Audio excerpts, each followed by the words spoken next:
ദൈവത്താൽ സ്നേഹിക്കപ്പെടുന്ന പ്രിയ ദൈവജനമേ, വീണ്ടും വരാമെന്ന് വാഗ്ദത്തം ചെയ്ത യേശു ക്രിസ്തുവിൻ്റെ അത്ഭുതമേറിയ നാമത്തിൽ ഇവർക്കും എൻ്റെ സ്നേഹവന്ദനം. ഏറ്റവും ധന്യവും അനുഗ്രഹിക്കപ്പെട്ടതുമായ ഈ ദിനത്തിനായി നമുക്ക് ദൈവത്തെ സ്തുതിക്കാം, സ്തോത്രം ചെയ്യാം. ഈസ്റ്റർ കഴിഞ്ഞു വരുന്ന 6ാമത്തെ ഞായറാഴ്ചയാണ്. അതോടൊപ്പം തന്നെ ഈ ദിനങ്ങളിൽ ദൈവത്തെ മഹത്വപ്പെടുത്തുവാനും സ്തുതിക്കുവാനും ദൈവവചനം കേട്ട് ക്രിസ്തുവിൽ ബലപ്പെടുവാനും ഒക്കെ ദൈവം നൽകുന്ന അവസരങ്ങളെ നമുക്ക് പ്രാർത്ഥനയോടെ ഉപയോഗിക്കാം. വേദപുസ്തകത്തിലെ ആഴമേറിയ മർമ്മങ്ങളെ, ശക്തികളെ ഗ്രഹിക്കുന്നതിലൂടെ ക്രിസ്തുവിനോടൊപ്പം ക്രിസ്തുവിൽ വളരുവാൻ, ദൈവവചനത്തിൽ വേരൂന്നി ജീവിക്കുവാൻ ഈ ദിനങ്ങൾ ദൈവം നമ്മെ സഹായിക്കട്ടെ. പ്രാർത്ഥനയോടുകൂടെ നമുക്ക് ഇന്നത്തെ തിരുവചന സന്ദേശത്തിനായിട്ട് നമുക്ക് ഒരുങ്ങാം. ഞാൻ ജീവനുള്ളവരുടെ ദേശത്ത് യഹോവയുടെ നന്മ കാണുമെന്ന് വിശ്വസിച്ചില്ലെങ്കിൽ കഷ്ടം. യഹോവയിങ്കൽ പ്രത്യാശ വയ്ക്കുക, ധൈര്യപ്പെട്ടിരിക്കുക, നിന്റെ ഹൃദയം ഉറച്ചിരിക്കട്ടെ, അതേ യഹോവയിങ്കൽ പ്രത്യാശ വയ്ക്കുക. നമുക്ക് നമ്മുടെ ദൈവത്തോട് പ്രാർത്ഥിക്കാം. അൽഫായും ഒമേഗയും ആദിയും അന്തവും ആദ്യനും ഒടുക്കത്തിനുമായിരിക്കുന്ന സർവ്വലഭനായ സ്വർഗീയ പിതാവാം ഞങ്ങളുടെ നല്ല ദൈവമേ, നാഥ, ഞങ്ങളുടെ തന്നെ ജീവിതത്തെ, ഞങ്ങളുടെ ജീവിതങ്ങളെ അപ്പന്റെ സന്നിധിയിൽ തിരുമുൽ കാഴ്ചയായി ഞങ്ങൾ സമർപ്പിക്കട്ടെ. നാഥ, ഇത്രത്തോളം ദൈവം ഞങ്ങളെ സഹായിച്ചു, ഇത്രത്തോളം ദൈവം ഞങ്ങളെ അനുഗ്രഹിച്ചു. നാഥ, ജീവിതത്തിൽ അവിടുന്ന് ചെയ്ത എല്ലാ ഉപകാരങ്ങൾക്കായി, നന്മകൾക്കായി, ദൈവിക അനുഗ്രഹങ്ങൾക്കായി നന്ദി നിറഞ്ഞ ഹൃദയത്തോടെ പിതാവേ അങ്ങ് ഞങ്ങൾ സ്തുതിക്കുന്നു, വാഴ്ത്തുന്നു, സ്തോത്രം ചെയ്തു. പിതാവേ, അങ്ങേ രക്ഷകനായി ഞങ്ങളുടെ ജീവിതത്തിൽ ലഭ്യമായ ഭാഗ്യത്തെ ഓർത്ത് അടിയങ്ങൾ അങ്ങേ സ്തുതിക്കുന്നു. കർത്താവേ, ഇത്രത്തോളം കർത്താവേ അവിടുത്തെ സ്നേഹം അനുഭവിക്കുവാൻ, അവിടുത്തെ നന്മകൾ അനുഭവിക്കുവാൻ കർത്താവ് ഞങ്ങളെ സഹായിച്ചിരിക്കുന്നുണ്ട്. സ്തോത്രം ചെയ്യുന്നു. അപ്പ ഉള്ളുരുകി പ്രാർത്ഥിക്കുമ്പോൾ നാഥ, ഹൃദയം കർത്താവെ സ്തോത്രം തകർന്ന് ദൈവസന്നിധിയിൽ കർത്താവെ ഞങ്ങളെ തന്നെ പകരപ്പെടുമ്പോഴൊക്കെ ഞങ്ങളുടെ മേൽ പകരപ്പെടുന്ന ദൈവിക ശക്തിക്കായി, ദൈവിക ആത്മാവിനായി സ്തോത്രം ചെയ്യുന്നു. പിതാവേ, ആ ശക്തി നാഥ തിരുവെഴുത്തുകളിലൂടെ, ആമേൻ കർത്താവ്, ധ്യാനങ്ങളിലൂടെ ഞങ്ങൾ വീണ്ടും പ്രാപിച്ചെടുക്കുവാൻ, ഞങ്ങളുടെ ജീവിതങ്ങളെ പുതുക്കുവാൻ തക്കവണ്ണം കർത്താവ് സഹായിക്കണമെന്ന് പ്രാർത്ഥിക്കുന്നു. ഇനി ഞങ്ങൾ കേൾക്കുവാൻ പോകുന്ന തിരുവചന സന്ദേശത്തിനായി സ്തോത്രം ചെയ്തു. പിതാവേ, ഓരോ ധ്യാന ചിന്തകളും ഞങ്ങളുടെ ജീവിതത്തിന് രൂപാന്തരം വരുത്തട്ടെ. ഞങ്ങളുടെ ജീവിതത്തിലെ ചാവാറായ സെക്ഷിപ്പുകളെ ശക്തീകരിക്കുമാറാകട്ടെ, ഞങ്ങൾ ആത്മാവിൽ ബലപ്പെടുത്തുമാറാകട്ടെ. ആമീൻ. അവിടെ നിന്ന് അങ്ങനെ സഹായിക്കുന്നവർക്ക് സ്തോത്രം ചെയ്യുന്നു. അപ്പ ആമീൻ കർത്താവ്, തിരുവചനം കേൾക്കുന്ന എല്ലാവരെയും നിന്റെ നാമത്തിൽ അനുഗ്രഹിച്ച് പ്രാർത്ഥിക്കുന്നു. അവിടുത്തെ സാന്നിധ്യം കൊണ്ട് നിറയ്ക്കണം, കൃപയിൽ ബലപ്പെടുത്തണമെന്ന് യേശു രക്ഷിതാവിന്റെ ധന്യമുള്ള നാമത്തിൽ പ്രാർത്ഥിക്കുമ്പോൾ പ്രാർത്ഥന കേൾക്കണമേ. ആമീൻ, ആമീൻ. പ്രിയരെ, കഴിഞ്ഞ ഞായറാഴ്ച തിരുവചന ധ്യാനത്തിന്റെ ഒടുവിൽ ചോദിച്ച ചോദ്യം ഇതാണ്: കൊയ്ത്ത് വളരെ ഉണ്ട്, സത്യം വേലക്കാരോ ചുരുക്കം. ഇത് വേദപുസ്തകത്തിൽ ഏത് ഭാഗത്താണ് പറഞ്ഞിരിക്കുന്നത്?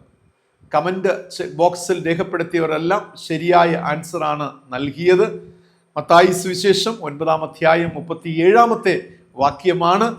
പ്രത്യേകിച്ചും അത് കണ്ടെത്തി ഗ്രഹിച്ച് കമന്റ് ബോക്സിൽ രേഖപ്പെടുത്തിയ എല്ലാവരോടുമുള്ള ഹൃദയം നിറഞ്ഞ നന്ദി ഞാൻ പ്രകാശിപ്പിച്ചു കൊള്ളട്ടെ. ഇന്നത്തെ ധ്യാനത്തിന്റെ ഒടുവിലും നമുക്കൊരു ചോദ്യമുണ്ടാകും. ആ ചോദ്യത്തിനും വളരെ ശ്രദ്ധയോടെ തിരുവചനം കേട്ട് അതിന് മറുപടി നൽകാം. ദൈവത്തിന്റെ നാമം അതിലൂടെ മഹത്വപ്പെടുമാറാകട്ടെ. ഇന്ന് നാം കേൾക്കുവാൻ പോകുന്ന ദൈവവചനം ഉയരത്തിലെ ഉന്നതമായ ശക്തിയെക്കുറിച്ചാണ്. ഉയരത്തിലെ ഉന്നതമായ ശക്തി. അതിനാധാരമായി എടുത്ത തിരുവചന വേദഭാഗം പഴയ നിയമ പുസ്തകത്തിലെ യേശയ്യാ പ്രവചന പുസ്തകം 40-ാം അധ്യായം 25 മുതൽ 31 വരെയുള്ള വചനങ്ങളെ ആസ്പദമാക്കിയാണ്. വിശുദ്ധ വേദപുസ്തകത്തിലെ, പ്രത്യേകിച്ചും പഴയ നിയമ പുസ്തകത്തിലെ ഏറ്റവും പ്രധാനപ്പെട്ട ഒരു പുസ്തകമാണ് യെശയ്യാ പ്രവചന പുസ്തകം. യെശയ്യാ പ്രവചന പുസ്തകത്തെ 2ആയി തരംതിരിക്കപ്പെട്ടിട്ടുണ്ട്. 1 മുതൽ 39 വരെയുള്ള അധ്യായങ്ങളെ 1-ാം പുസ്തകമായും 40 മുതൽ 66 വരെയുള്ള അധ്യായങ്ങളെ 2-ാം പുസ്തകമായിട്ടും രേഖപ്പെടുത്തിയിട്ടുണ്ട്. 1 മുതൽ 39 വരെ അധ്യായങ്ങൾ ഒരു ഭാഗമായി നിലകൊള്ളുമ്പോൾ 2-ാം പുസ്തകത്തിൽ 27 അധ്യായങ്ങൾ നിലകൊള്ളുകയാണ്. അങ്ങനെയെങ്കിൽ എന്നെ കേൾക്കുന്ന പ്രിയ ദൈവജനമേ, വേദപുസ്തക പണ്ഡിതന്മാർ അഭിപ്രായപ്പെടുന്നത് ഇതിനെ ഒരു മിനി ബൈബിൾ, ഒരു ചെറിയ ബൈബിൾ ആയിട്ടാണ് യെശയ്യാ പ്രവചന പുസ്തകത്തെ നോക്കിക്കാണുന്നത്. ഞാൻ വിശദമാക്കാം. കാരണം വേദപുസ്തകത്തിൽ നമുക്കറിയാം 66 പുസ്തകങ്ങളുണ്ട്. യെശയ്യാ പ്രവചന പുസ്തകത്തിൽ 66 അധ്യായങ്ങളുണ്ട്. വേദപുസ്തകത്തിലെ ആദ്യത്തെ 39 അധ്യായങ്ങൾ പഴയ നിയമമെങ്കിൽ അതിൽ പറഞ്ഞിരിക്കുന്നത് മനുഷ്യന്റെ പാപത്തെക്കുറിച്ചും ന്യായവിധിയെക്കുറിച്ചൊക്കെ വളരെ വളരെ വിശദമായിട്ട് ദൈവജനത്തിന്റെ ജീവിതമായി ബന്ധപ്പെട്ട് രേഖപ്പെടുത്തിയിരിക്കുകയാണ്. ഇതുപോലെ തന്നെ യെശയ്യാ പ്രവചന പുസ്തകം ആദ്യ പുസ്തകമായ 1 മുതൽ 39 വരെയുള്ള അധ്യായങ്ങളിൽ നാം പരിശോധിച്ചാൽ ദൈവജനത്തിന്റെ പ്രവാസത്തിൽ കഴിഞ്ഞ് ജനത്തിന്റെ പാപത്തെക്കുറിച്ചും അതിനാൽ ഉണ്ടാകുന്ന ന്യായവിധിയെക്കുറിച്ചും പ്രവാചകനിലൂടെ വളരെ തീക്ഷ്ണമായ ചിന്തകൾ പങ്കിടുന്ന ഒരു ഭാഗമായിട്ട് കാണുവാൻ സാധിക്കും. വേദപുസ്തകത്തിന്റെ 2ാമത്തെ ഭാഗം പുതിയ നിയമമാണ്. നമുക്കറിയാം 27 പുസ്തകങ്ങൾ. ആ 27 പുസ്തകങ്ങളിലൂടെ നമുക്ക് കാണുവാൻ കഴിയുന്നത് കർത്താവായ യേശു ക്രിസ്തുവിന്റെ പാപക്ഷമയും വീണ്ടെടുപ്പിനെയും കുറിച്ചാണ്. അതുപോലെ തന്നെ യെശയ്യാ പ്രവചന പുസ്തകത്തിന്റെ 2ാം പുസ്തകം 40 മുതൽ 66 വരെ വരുന്ന 27 അധ്യായങ്ങൾ അവിടെ രേഖപ്പെടുത്തിയിരിക്കുന്നത് നമുക്കറിയുവാൻ സാധിക്കും. അത് നാം വിശദമായി പഠിക്കുവാൻ പോവുകയാണ്. അവിടെ പറഞ്ഞിരിക്കുന്നത് പിതാവായ ദൈവത്തിലൂടെയുള്ള ദൈവം നൽകുന്ന ജനത്തിന് നൽകുന്ന പാപക്ഷമയും അതിലൂടെ ലഭ്യമാകുന്ന ഒരു വലിയ വിടുതലിനെ കുറിച്ചുമാണ് രേഖപ്പെടുത്തിയിരിക്കുന്നത്. അതുകൊണ്ട് തന്നെ എന്തുകൊണ്ടും വേദപുസ്തകത്തിനുള്ളിലെ ഒരു മിനി ബൈബിളായിട്ടാണ് യെശയ്യാ പ്രവചന പുസ്തകത്തെ നോക്കിക്കാണുവാൻ കഴിയുന്നത്. എക്കാലത്തും കാലങ്ങൾ എത്ര തന്നെ മാറി മറിഞ്ഞാലും ദൈവജനത്തിന്റെ ജീവിതത്തിന് ആത്മാവിന് ശക്തിയും പുതുക്കവും മാനസാന്തരവും ജീവിതത്തിന് ഒരു നവചൈതന്യം നൽകുന്ന ഒരു പുസ്തകമായിട്ട് യെശയ്യാ പ്രവചന പുസ്തകത്തെ നമുക്ക് നോക്കിക്കാണുവാൻ സാധിക്കും. ആദ്യത്തെ 39 അധ്യായങ്ങൾ രാജ്യത്തിന്റെ നാശത്തെക്കുറിച്ചും ദൈവജനം അന്യദേശത്ത് പരദേശി പ്രവാസികളായി പോകുന്നതിനെ കുറിച്ചും രേഖപ്പെടുത്തിയിരിക്കുന്നത് കാണുവാൻ സാധിക്കും. ദൈവത്തെ ഉപേക്ഷിച്ച ജനത്തെ ദൈവം ഉപേക്ഷിക്കുന്ന അഥവാ അകന്നിരിക്കുന്ന ഒരു അനുഭവത്തെ കാണുവാനായി സാധിക്കും. എപ്പോഴാണോ ഈ ദൈവത്തിന്റെ ജനം ദൈവത്തെ ഉപേക്ഷിച്ച പാപപ്രവൃത്തികളിലും ദൈവമില്ലാത്തവരെ പോലെ ജീവിക്കുന്ന അനുഭവത്തിലേക്ക് അവർ ആയിത്തീരുമ്പോൾ ദൈവം അവരെ വിട്ട് അകന്നിരിക്കുന്ന ഒരു കാതലായ പ്രധാന അനുഭവത്തെ നമുക്ക് നോക്കിക്കാണുവാൻ സാധിക്കുന്നുണ്ട്. യെശയ്യാവിന്റെ ജാഗ്രത സന്ദേശം ആദ്യ ഭാഗത്ത് തന്നെ കാണുവാനായി സാധിക്കും. 2 കാര്യങ്ങളാണ്. 1 മാനസാന്തരപ്പെടുക, 2 ദൈവത്തിങ്കിലേക്ക് മടങ്ങി വരിക എന്നുള്ളതാണ്. യെശയ്യാ പ്രവചന പുസ്തകത്തിന്റെ ആദ്യ പുസ്തകമായ 1 മുതൽ 39 അധ്യായങ്ങളിൽ ഈ 2 ചിന്തകളും എല്ലാ കാര്യാദികളിലും അന്തർലീനമായിരിക്കുന്നത് കാണുവാനായി സാധിക്കും. മനസ്സാന്തരപ്പെടുക, ദൈവത്തിങ്കിലേക്ക് മടങ്ങി വരിക എന്നുള്ള ചിന്ത. എന്നെ കേൾക്കുന്ന പ്രിയ ദൈവജനമേ, ഈ പ്രഭാതത്തിൽ ദൈവത്തിന്റെ പരിശുദ്ധാത്മ നമ്മോട് പറയുകയാണ്, മനസ്സാന്തരപ്പെടുക, ദൈവത്തിങ്കിലേക്ക് മടങ്ങി വരിക എന്നുള്ള ആഴമേറിയ സന്ദേശം.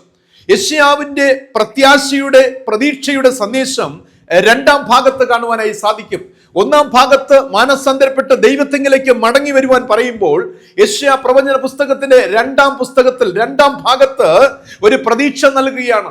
പ്രത്യാശ നൽകുന്ന ഉന്നതമായ അനുഭവങ്ങളെ, ദൈവിക വചന വചസ്സുകളെ നമുക്ക് നോക്കിക്കാണുവാനായി സാധിക്കും. അതായത് മനുഷ്യന് ആശ്വാസം നൽകുന്ന, വേദനപ്പെട്ടിരിക്കുന്ന, തകർന്നിരിക്കുന്ന, നിരാശയിലിരിക്കുന്ന പ്രത്യാശയെല്ലാം നശിച്ച് ഇനി അങ്ങോട്ട് ജീവിക്കുവാൻ കഴിയുകയില്ല, എല്ലാ ജീവിതത്തിന്റെ അവസാനം കണ്ടു കഴിഞ്ഞു, ഇത് തന്നെയാണ് അവസാനം എന്ന് ചിന്തിച്ചിരുന്ന ജനത്തിന് ഒരു വലിയ പ്രത്യാശ നൽകി വീണ്ടെടുപ്പിന്റെ അനുഭവങ്ങളെ നമുക്ക് നോക്കിക്കാണുവാനായി സാധിക്കും.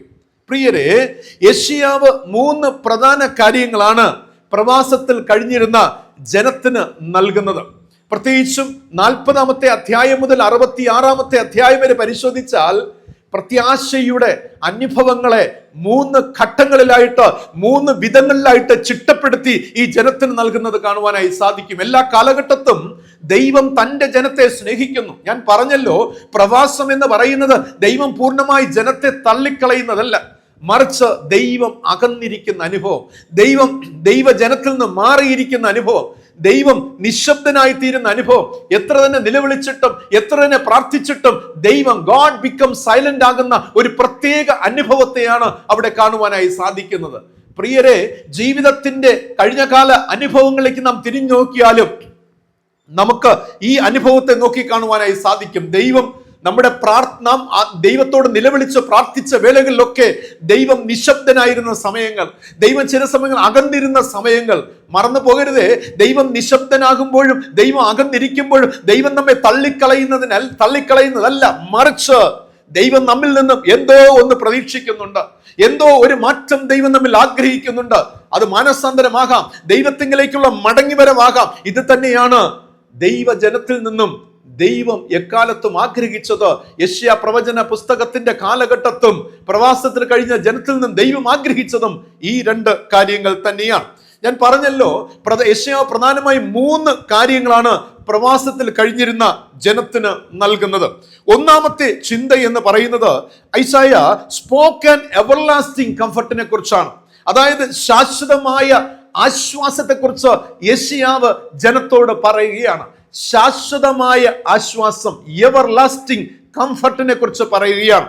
വായിക്കാം. യെശയ്യാ പ്രവചന പുസ്തകം 40-ാം അധ്യായത്തിന്റെ 1-ാം വാക്യം വായിക്കുമ്പോൾ അവിടെ പറഞ്ഞിരിക്കുന്നു, എന്റെ ജനത്തെ ആശ്വസിപ്പിപ്പിൻ എന്ന് നിങ്ങളുടെ ദൈവം അരുളി ചെയ്യുന്നു എന്ന് യെശയ്യാവ് ഈ ജനത്തോട് പറയുകയാണ്. ബാബിലോണിന്റെ പ്രവാസത്തിൽ കഴിഞ്ഞിരുന്ന ജനത്തിന് വേണ്ടിയായിരുന്ന ആശ്വാസം നൽകുന്നത്, ആശ്വാസം നൽകുവാൻ പോകുന്നത് ബാബിലോണിൽ പ്രവാസത്തിൽ കഷ്ടതയിൽ കഴിഞ്ഞിരുന്ന, ദുരിതത്തിൽ കഴിഞ്ഞിരുന്ന ജനത്തിന് ഇതാ ഒരു വലിയ ആശ്വാസം നൽകാൻ പോകുന്നു എന്ന സന്ദേശമാണ് പ്രവാചകനിലൂടെ ഇവിടെ ലഭ്യമാകുന്നത്. ഇവിടെ വേണമെങ്കിൽ യെശയ്യാവിന് പറയാമായിരുന്നു, ഞാൻ അന്നേ പറഞ്ഞതല്ലേ നിങ്ങളോട് ദൈവത്തെ അനുസരിക്കുവാൻ. പക്ഷെ അങ്ങനെ പ്രവാചകൻ പറയുന്നില്ല. വേദപുസ്തകത്തിലെ വ്യത്യസ്ത തലങ്ങളിൽ പരിശോധിച്ച് നോക്കുമ്പോൾ കുറ്റപ്പെടുത്തുന്ന ദൈവത്തെ അല്ല പറയുന്നത്, നമ്മെ നിരാശപ്പെടുത്തുന്ന സന്ദേശമല്ല ദൈവം നൽകുന്നത്. പ്രിയമുള്ളവരെ, ദൈവം നമ്മെ കുറ്റപ്പെടുത്തുന്നില്ല, മനസ്സാന്തരപ്പെടുവാനുള്ള സമയം നൽകുന്നുണ്ട്. മടങ്ങി വരുവാനുള്ള സമയങ്ങൾ ദൈവം നൽകുന്നതല്ലാതെ ദൈവം മനുഷ്യനെ കുറ്റപ്പെടുത്തുന്ന ഒരു ചിത്രം കാണുവാനായി കഴിയുന്നില്ല. മറക്കരുതേ, ഇവിടെ പ്രവാചകനിലൂടെ ലഭിക്കുന്നത് എന്റെ ജനത്തെ ആശ്വസിപ്പിപ്പിൻ. ഈ ജനം എന്ന് പറയുന്നത് ദൈവത്തിനെതിരായി പാപം ചെയ്ത ജനമാണ്, ദൈവത്തിന് വിരോധമായി കൂട്ടുകെട്ടുണ്ടാക്കിയ ജനമാണ്, ദൈവത്തിൽ നിന്ന് അകന്നുപോയ ജനമാണ്, നന്മകളും അനുഗ്രഹങ്ങളും അനുഭവിച്ച ജനം ദൈവത്തിൽ നിന്ന് അകന്നു പോയതാണ്. എന്നിട്ടും ഈ ദൈവം ആ ജനത്തോട് പറയുകയാണ് സന്ദേശത്തിലൂടെ, എന്റെ ജനത്തിന് ആശ്വാസം നൽകുവിൻ, ആശ്വസിപ്പിപ്പിൻ എന്നുള്ള ഒരു വലിയ സന്ദേശം. പ്രിയമുള്ളവരെ, എന്റെ ജനത്തെ ആശ്വസിപ്പിപ്പിൻ എന്ന ചിന്തയാണ്. യെരുശലേമിനോട് ആദരവോട് സംസാരിക്കുന്ന ഒരു ദൈവത്തെയാണ് നമുക്ക് കാണുവാൻ സാധിക്കുന്നത്. കാരണം ഇവിടെ പറഞ്ഞു വരുന്നത്, യുദ്ധസേവ കഴിഞ്ഞു, അകൃത്യം മോചിക്കപ്പെട്ടു, പാപങ്ങൾക്ക് പ്രതിഫലം ഇരട്ടിയായി പ്രാപിച്ചു കഴിഞ്ഞു എന്ന സന്ദേശമാണ് നൽകി. ഇനി നൽകുവാൻ പോകുന്നത് ആശ്വാസമാണ്. ചെയ്ത പാപത്തിന്റെ പരിണിത ഫലങ്ങൾ ഏറെ അനുഭവിച്ചു കഴിഞ്ഞു. ഇനി നൽകുവാൻ പോകുന്നത് ദൈവത്തിന്റെ ആശ്വാസമാണ്. വരാനിരിക്കുന്നത് ഒരു വലിയ ആശ്വാസത്തിന്റെ, വലിയൊരു സന്തോഷത്തിന്റെ, അനുഗ്രഹത്തിന്റെ, ആമേൻ സ്തോത്രം, ജീവിതത്തിന്റെ ഒരുപാട് നന്മകളുടെ ദിനങ്ങളാണ് എന്ന ഉറപ്പാണ് യെശയ്യാ പ്രവാചകനിലൂടെ 2-ാം പുസ്തകത്തിലൂടെ ഇവിടെ നൽകപ്പെടുന്നത്. ഈ ഭാഗം പഠിക്കുമ്പോൾ വളരെ ഇൻട്രസ്റ്റിംഗ് എന്ന് പറയത്തക്ക ഒരു സംഭവമുണ്ട്. ഞാൻ വിശദമാക്കാം. അതായത് നൽകപ്പെട്ട വേർഡ് ഇതാണ്, ആശ്വസിപ്പിപ്പിൻ. ആശ്വാസത്തെ കുറിച്ചാണ്. കംഫർട്ട് എന്നാണ് ഇംഗ്ലീഷിന് നൽകപ്പെട്ടിരിക്കുന്നത്. കംഫർട്ട് എന്ന വാക്കിന് യെശയ്യാവ് ഉപയോഗിച്ചിരിക്കുന്ന എബ്രായ മൂലപദം എന്ന് പറയുന്നത് നഹാം എന്ന പദമാണ് ഉപയോഗിച്ചിരിക്കുന്നത്. എബ്രായ ബൈബിളിനെ പഠിക്കുമ്പോൾ നഹാം എന്ന പദമാണ് ഇതിന്റെ റൂട്ട് വേർഡ് എന്ന് പറയുന്ന ഈ വാക്കിന്റെ മൂലപദത്തിന്റെ അർത്ഥം എന്ന് പറയുന്നത് റിപ്പന്റ് എന്നതാകുന്നു. പശ്ചാത്താപം അഥവാ മാനസാന്തരം എന്നതുകൂടെയാകുന്നു. നഹാം എന്ന വാക്കിന്റെ മൂലപദത്തിന്റെ ഇംഗ്ലീഷ് അർത്ഥം എന്ന് പറയുന്നത് ബ്രീത്തിങ് ഡീപ്ലി എന്നതാകുന്നു. അതായത് ദീർഘശ്വാസം എടുക്കുക എന്നതാണ്. ഓർക്കണേ, കംഫർട്ടർ, ആശ്വാസം എന്നതിന് എബ്രായ വാക്ക് നഹാം എന്ന് യൂസ് ചെയ്തിട്ടുണ്ട്, ഉപയോഗിച്ചിട്ടുണ്ട്. ആ വാക്കിന്റെ യഥാർത്ഥ അർത്ഥം എന്ന് പറയുന്നത് ബ്രീത്തിങ് ഡീപ്ലി എന്നുള്ളതാണ്. അപ്പോൾ ദീർഘശ്വാസം എടുക്കുക എന്നതാണ്. ഈ വേർഡ് നിങ്ങളുടെ മനസ്സിലൊന്ന് കുറിച്ചെടുക്കുക. ദീർഘശ്വാസം എടുക്കുക. എപ്പോഴാണ് നമ്മൾ ദീർഘശ്വാസം എടുക്കുന്നത്? ഈ ദീർഘശ്വാസം എടുക്കുക എന്ന യഥാർത്ഥ അർത്ഥവുമായി ഈ ഭാഗത്തെ ബന്ധം എന്താണ്? വിശദമാക്കാം. അതായത് ഇതിന് ശരിയായ 2 അർത്ഥ തലങ്ങളാണ് നൽകപ്പെട്ടിരിക്കുന്നത് പ്രവാചകനിലൂടെ. ഒന്ന്, ചെയ്ത പാപങ്ങളെക്കുറിച്ചുള്ള അനുതാപത്തോടെയുള്ള ദീർഘശ്വാസം. അതായത് ഇന്നലകൾ ഞങ്ങൾ തെറ്റ് ചെയ്തു, അതിനെക്കുറിച്ച് ഞങ്ങൾ ഇന്ന് പശ്ചാത്തപിച്ച് അല്ലെങ്കിൽ അതിനെക്കുറിച്ച് അനുതപിച്ച്, അങ്ങനെ അനുതപിക്കുമ്പോൾ ഉണ്ടാകുന്ന ഒരു ദീർഘശ്വാസം ഉണ്ടല്ലോ. എൻ്റെ പാപനിമിത്തം, ഞങ്ങളുടെ പാപനിമിത്തം ഞങ്ങൾക്ക് ഈ അവസ്ഥ വരേണ്ടി വന്നു, ഈ ഒരു അവസ്ഥയിലേക്ക് ആകേണ്ടി വന്നു, പ്രവാസം എന്ന ഒരു വളരെ കഷ്ടത നിറഞ്ഞ ഒരു അനുഭവത്തിലേക്ക് ആകേണ്ടി വന്നു എന്നതിനെ ഓർത്തുള്ള ഒരു ദീർഘശ്വാസം എടുക്കുന്ന അനുഭവം. ഇത് 2ാമത്തെ തലം എന്ന് പറയുന്നത് തങ്ങൾക്ക് ആശ്വാസം നൽകുവാൻ ഒരാൾ കൂടെയുണ്ട് എന്നതിനാലുള്ള ഒരു ദീർഘശ്വാസം എടുക്കുന്ന അനുഭവം. സാരമില്ല, തങ്ങളെ ആശ്വസിപ്പിക്കുവാൻ, തങ്ങളെ ധൈര്യപ്പെടുത്താൻ, വിടുവിക്കുവാൻ ഒരു രക്ഷകൻ ഉണ്ട് എന്നത് ഓർത്തുകൊണ്ടുള്ള ഒരു ദീർഘശ്വാസം എടുക്കുന്ന അനുഭവമാണ്. ഇതാണ് നഹാം എന്ന ആ പദത്തിന്റെ യഥാർത്ഥ അർത്ഥം ഇവിടെ നൽകപ്പെട്ടിരിക്കുന്നത്. ചിന്തയിലേക്ക് മടങ്ങി വരാം. അതായത് ദൈവത്താൽ ഒരു മനുഷ്യൻ ലഭിക്കുന്ന ആശ്വാസം അവനെ അഥവാ അവളെ അനുതാപത്തിലേക്കും മാനസാന്തരത്തിലേക്കും നയിക്കുന്നു എന്നുള്ളതാണ്. ദൈവം ചെയ്യുവാൻ പോകുന്ന ഒരു പ്രവൃത്തി, അത് ഉണരുമ്പോൾ ഉണ്ടാകുന്ന മനസ്സിന്റെ കഴിഞ്ഞ കാലങ്ങൾ ചെയ്തു കൂട്ടിയ പാപത്തിന്റെ കുറ്റബോധം, അതിനാൽ ഉണ്ടാകുന്ന അനുതാപം ആ വ്യക്തിയെ, ആ കുടുംബത്തെ, ആ ദേശത്തെ, ആ സഭയെ രക്ഷയിലേക്ക് നയിക്കുന്നു എന്നുള്ള പരമപ്രധാനമായ സത്യത്തെയാണ് ഇവിടെ ഉയർത്തി കാണിക്കുന്നത്. അങ്ങനെയെങ്കിൽ ഒരു വ്യക്തിക്ക് ദൈവത്തിൽ നിന്നുമുള്ള ആശ്വാസവും പാപത്തെക്കുറിച്ചുള്ള പശ്ചാത്താപവും മാനസാന്തര ജീവിതത്തിലേക്ക് നടത്തി രക്ഷ അഥവാ സാൽവേഷൻ പ്രദാനം ചെയ്യുന്നു എന്ന സത്യം. യേശു പറഞ്ഞു, അധ്വാനിക്കുന്നവരും ഭാരം ചുമക്കുന്നവരുമായുള്ളവരെ എല്ലാവരും എൻ്റെ അടുക്കൽ വരുവിൻ, ഞാൻ നിങ്ങളെ ആശ്വസിപ്പിക്കും. ഇവിടെ കർത്താവ് പറയുന്നത്, നിങ്ങൾ അധ്വാനത്തിന്റെ നടുവിലാണോ, ഭാരം ചുമക്കുന്ന അനുഭവത്തിലാണോ, പാപബന്ധനങ്ങൾ അല്ലെങ്കിൽ കെട്ടപ്പെട്ട് കിടക്കുന്ന അവസ്ഥയാണോ, നിങ്ങളുടെ ജീവിതത്തിൽ യാതൊരു ആശ്വാസവുമില്ലാതെ, സന്തോഷമില്ലാതെ, മാനസിക സമ്മർദ്ദത്താൽ താഴ്ത്തപ്പെട്ട എന്തിനീ ലോകത്ത് ജീവിക്കുന്നു, ഞാനിനി എന്തിന് ജീവിക്കണം എന്നൊക്കെ ചിന്തിച്ചാണോ നിങ്ങൾ ആകുലപ്പെടുന്നത്? അവിടെ പറയുന്നു, നിങ്ങൾക്ക് രക്ഷ നൽകുവാൻ ഒരു രക്ഷകൻ നിങ്ങളോട് കൂടെയുണ്ടെന്നുള്ളതാണ്. ഈ ജനത്തിന്റെ മറ്റൊരു വലിയ ആശ്വാസത്തിന്റെ കാരണം ദൈവം തങ്ങളുടെ ശത്രുക്കളെ കൈകാര്യം ചെയ്യുന്നു എന്ന ആശ്വാസമാണ്. ഒരു ഭാഗത്ത് ഞാൻ പറഞ്ഞു, പാപങ്ങളെ കുറിച്ചുള്ള അനുതാപവും പശ്ചാത്താപവും, അതിനാലുള്ള ആ അനുതാപത്താലുള്ള ആശ്വാസം. 2, ദൈവം തങ്ങളോട് കൂടെയുണ്ട്, ദൈവം തങ്ങൾക്കൊരു വലിയ റിസ്റ്റോറേഷൻ, ഒരു പുനഃസ്ഥാപനം നൽകുവാൻ പോകുന്നു എന്നതിലുള്ള ആശ്വാസം. 3ാമതായിട്ട് നമുക്ക് മനസ്സിലാക്കുവാൻ കഴിയുന്നത്, തങ്ങളുടെ ശത്രുക്കളെ ദൈവം ഹാൻഡിൽ ചെയ്യുവാൻ പോകുന്നു എന്നുള്ളതാണ്. ആമേൻ. പ്രിയമുള്ളവരെ, തങ്ങളുടെ ശത്രുക്കളെ ദൈവം ഹാൻഡിൽ ചെയ്യുവാൻ പോവുകയാണ്, ദൈവം കൈകാര്യം ചെയ്യുവാൻ പോവുകയാണ്. എവിടെയാണോ ആരാണോ തങ്ങളെ അടിമപ്പെടുത്തിയിരിക്കുന്നത്, ദൈവം പ്രവാസത്തെ അവരുടെ ജീവിതത്തിൽ അനുവദിച്ചു. പക്ഷേ അവരുടെ ജീവിതത്തിൽ പ്രവാസം എന്ന കഷ്ടതയെ കൊണ്ടുവരുവാൻ ഒരു ചാലകത്തെ ഉപയോഗിക്കുകയാണ്, ശത്രു രാജ്യത്തെ ഉപയോഗിക്കുകയാണ്. ആ ശത്രുക്കളെ ദൈവം ഹാൻഡിൽ ചെയ്യുവാൻ പോവുകയാണ്, കൈകാര്യം ചെയ്യുവാൻ പോകുന്നു എന്നതിലുള്ള ഒരു വലിയ ആശ്വാസമാണ്. പ്രിയമുള്ളവരെ, എക്കാലത്തും ദൈവമക്കളുടെ ശത്രുക്കളെ ഹാൻഡിൽ ചെയ്യുവാൻ വളരെ വളരെ ശക്തിയുള്ളവനാണ് നമ്മുടെ ദൈവം. മറന്നു പോകരുത്, ദൈവത്താൽ സകലവും സാധ്യമാണ്. എനിക്കും നിങ്ങൾക്കും എതിരാകുന്ന ഏതൊരു പ്രതിസന്ധികളെയും ആ ശത്രുവിനെ ഹാൻഡിൽ ചെയ്യുവാൻ ദൈവത്തിന് മാത്രമേ കഴിയുകയുള്ളൂ. ദൈവം അത് തക്ക സമയത്ത് ചെയ്യുമെന്ന് വിശ്വസിക്കുക. പ്രിയമുള്ളവരെ, ഏത് മല പോലുള്ള ശത്രു ആകട്ടെ, ഒരു കൊടുങ്കാറ്റ് പോലുള്ള ശത്രു ആകട്ടെ, God can handle your enemies. നിങ്ങളുടെ ശത്രുക്കളെ ദൈവത്തിന് ഹാൻഡിൽ ചെയ്യുവാനുള്ള കഴിവുണ്ട്. പ്രിയമുള്ളവരെ, ദൈവത്തിന് അത് കൈകാര്യം ചെയ്യാനുള്ള ശക്തിയുണ്ടെന്ന് മനസ്സിലാക്കുക. ഇവിടെ ജനത്തിന്റെ പ്രവാസത്തിനായിട്ട് ബാബിലോണിനെ ദൈവം ഉപയോഗിക്കുന്നതും, ജനത്തിന്റെ വിടുതലിനായിട്ട് ബാബിലോണിന് നാശം വരുത്തുന്നതിന്റെയും പിന്നിൽ ത്രിയേക ദൈവമാകുന്നു, പ്രപഞ്ചത്തിന്റെ സൃഷ്ടിതാവാകുന്നു അതിന്റെ പിന്നിൽ പ്രവർത്തിക്കുന്നത്. എന്നെ കേൾക്കുന്ന പ്രിയ ദൈവജനമേ, നിങ്ങളൊരു പ്രവാസത്തിന്റെ അനുഭവത്തിലാണോ? അതിന്റെ പിന്നിൽ പ്രവർത്തിച്ചത് ദൈവമാണ് അത് അനുവദിച്ചത്. നിങ്ങളെ പ്രവാസത്തിന് വിടുവിക്കുവാൻ പോകുന്നതും അതേ ദൈവം തന്നെയാണ്. മറന്നു പോകരുത്, God can handle everything in the world. മറന്നു പോകരുത്, ഈ ലോകത്തിലെ സകലവറ്റെയും ദൈവത്തിന് ഹാൻഡിൽ ചെയ്യേണ്ട കഴിവുണ്ട് എന്ന തിരിച്ചറിവ് നമുക്കുണ്ടാകണം. മറക്കരുതേ, നമുക്കുള്ള രക്ഷ ദൈവം നൽകുന്ന ആശ്വാസത്തിലുണ്ട്. പ്രിയമുള്ളവരെ, നമ്മുടെ അനുതാപത്തിലുണ്ട്. മറന്നു പോകരുതേ, ഒരു രക്ഷയ്ക്കായി കാക്ഷിക്കുന്നവരാണോ? ഒരു വിടുതലിനായിട്ട്, നമ്മുടെ ജീവിതത്തിൽ ഒരു മാറ്റത്തിനായി ആഗ്രഹിക്കുന്നവരാണോ? എങ്കിൽ നിങ്ങൾ തിരിച്ചറിയുക, ദൈവം നിങ്ങൾക്ക് നൽകുന്ന ആശ്വാസത്തിലുണ്ട് ദൈവത്തിൻ്റെ രക്ഷ. ഞാൻ പറഞ്ഞല്ലോ പ്രിയമുള്ളവരെ, എക്കാലത്തും ദൈവം നൽകുന്ന ആശ്വാസം എന്താണ്? അധ്വാനിക്കുന്നവരും ഭാരം ചുമക്കുന്നവരുമായുള്ളവരെ എല്ലാവരും എൻ്റെ അടുക്കലേക്ക് വരും. അതൊരു ക്ഷണമാണ്, അതൊരു വലിയ ക്ഷണമാണ്. മറന്നു പോകരുത്, ആ ക്ഷണം എന്ന് പറയുന്ന ഒരു ആശ്വാസമാണ്, കംഫർട്ടാണ്. എന്നെയും നിങ്ങളെയും സംബന്ധിച്ചൊരു വലിയ ആശ്വാസമാണ്. കഴിഞ്ഞ കാലങ്ങളിലൊക്കെ എവിടെയൊക്കെയോ തെറ്റിപ്പോയവരാകാം, എവിടെയൊക്കെയോ നാം ദൈവത്തിൽ നിന്ന് ഒരുപാട് അകന്നു പോയവരാകാം, എന്തൊക്കെയോ കുറവുകളും പാപങ്ങളും അറിഞ്ഞും അറിയാതെയൊക്കെ ജീവിതത്തിൽ വന്നുപോയി ആ ബന്ധനത്തിൽ കിടക്കുന്നവരാകാം. നമ്മെ സംബന്ധിച്ച് യേശു ഒരു ക്ഷണം നൽകുകയാണ്, ഒരു ഇൻവിറ്റേഷൻ നൽകുകയാണ്. നിങ്ങൾ പാപബന്ധനത്തിലാണോ? നിങ്ങൾ ഭാരത്തിലാണോ? കടഭാരത്തിലാണോ? മറ്റ് പ്രശ്നങ്ങളിലാണോ? ഭാരപ്പെടേണ്ട, എൻ്റെ അടുക്കിലേക്ക് കടന്നു വരുവിൻ. I will restore U, I will give rest. ഞാൻ നിങ്ങൾക്ക് ആശ്വാസം നൽകും, ഞാൻ നിങ്ങൾക്ക് വിശ്രാമം നൽകും എന്ന് പറയും. അതൊരു ആശ്വാസമാണ്. ഈ ആശ്വാസം നമ്മുടെ ജീവിതത്തിൽ രക്ഷയെ പ്രദാനം ചെയ്യുന്നു. രണ്ടാമത് ഞാൻ പറഞ്ഞു നിർത്തിയത് പ്രിയമുള്ള നമ്മുടെ ജീവിതത്തിൻ്റെ അനുതാപം. അതെ, എൻ്റെ പാപങ്ങളെ വിട്ടു തിരിഞ്ഞ് ഞാൻ അനുതപിച്ച് ഞാനൊരു പുതിയ ജീവിതം സ്വീകരിക്കുന്നു, ഒരു പുതിയ വഴിയിലേക്ക് ഞാൻ യാത്ര ചെയ്യുവാൻ ആരംഭിക്കുന്നു. അവിടെ നമുക്ക് ലഭിക്കുന്ന അതിനെ ഓർത്തുള്ള ഒരു വലിയ ആശ്വാസം നമുക്ക് ലഭിക്കുകയാണ്. അതുകൊണ്ട് ഒന്നാമതായി ഞാൻ പറയട്ടെ, വേദപുസ്തകം നമ്മെ പഠിപ്പിക്കുന്നത് ശാശ്വതമായ ആശ്വാസം നൽകുന്ന ദൈവത്തെക്കുറിച്ചാണ്.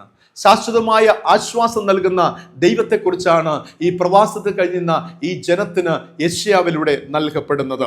രണ്ടാമത്തെ ചിന്ത എന്ന് പറയുന്നത് യെശയ്യാ പ്രവചന പുസ്തകം 40-ാം അധ്യായത്തിന്റെ 5-ാമത്തെ വാക്യം വായിക്കുമ്പോൾ അവിടെ പറഞ്ഞിരിക്കുന്നു, യഹോവയുടെ മഹത്വം വെളിപ്പെടും, സകല ജഡവും ഒരുപോലെ അതിനെ കാണും, യഹോവയുടെ വായല്ലോ അരുളി ചെയ്തിരിക്കുന്നു എന്ന് രേഖപ്പെടുത്തിയിരിക്കുകയാണ്.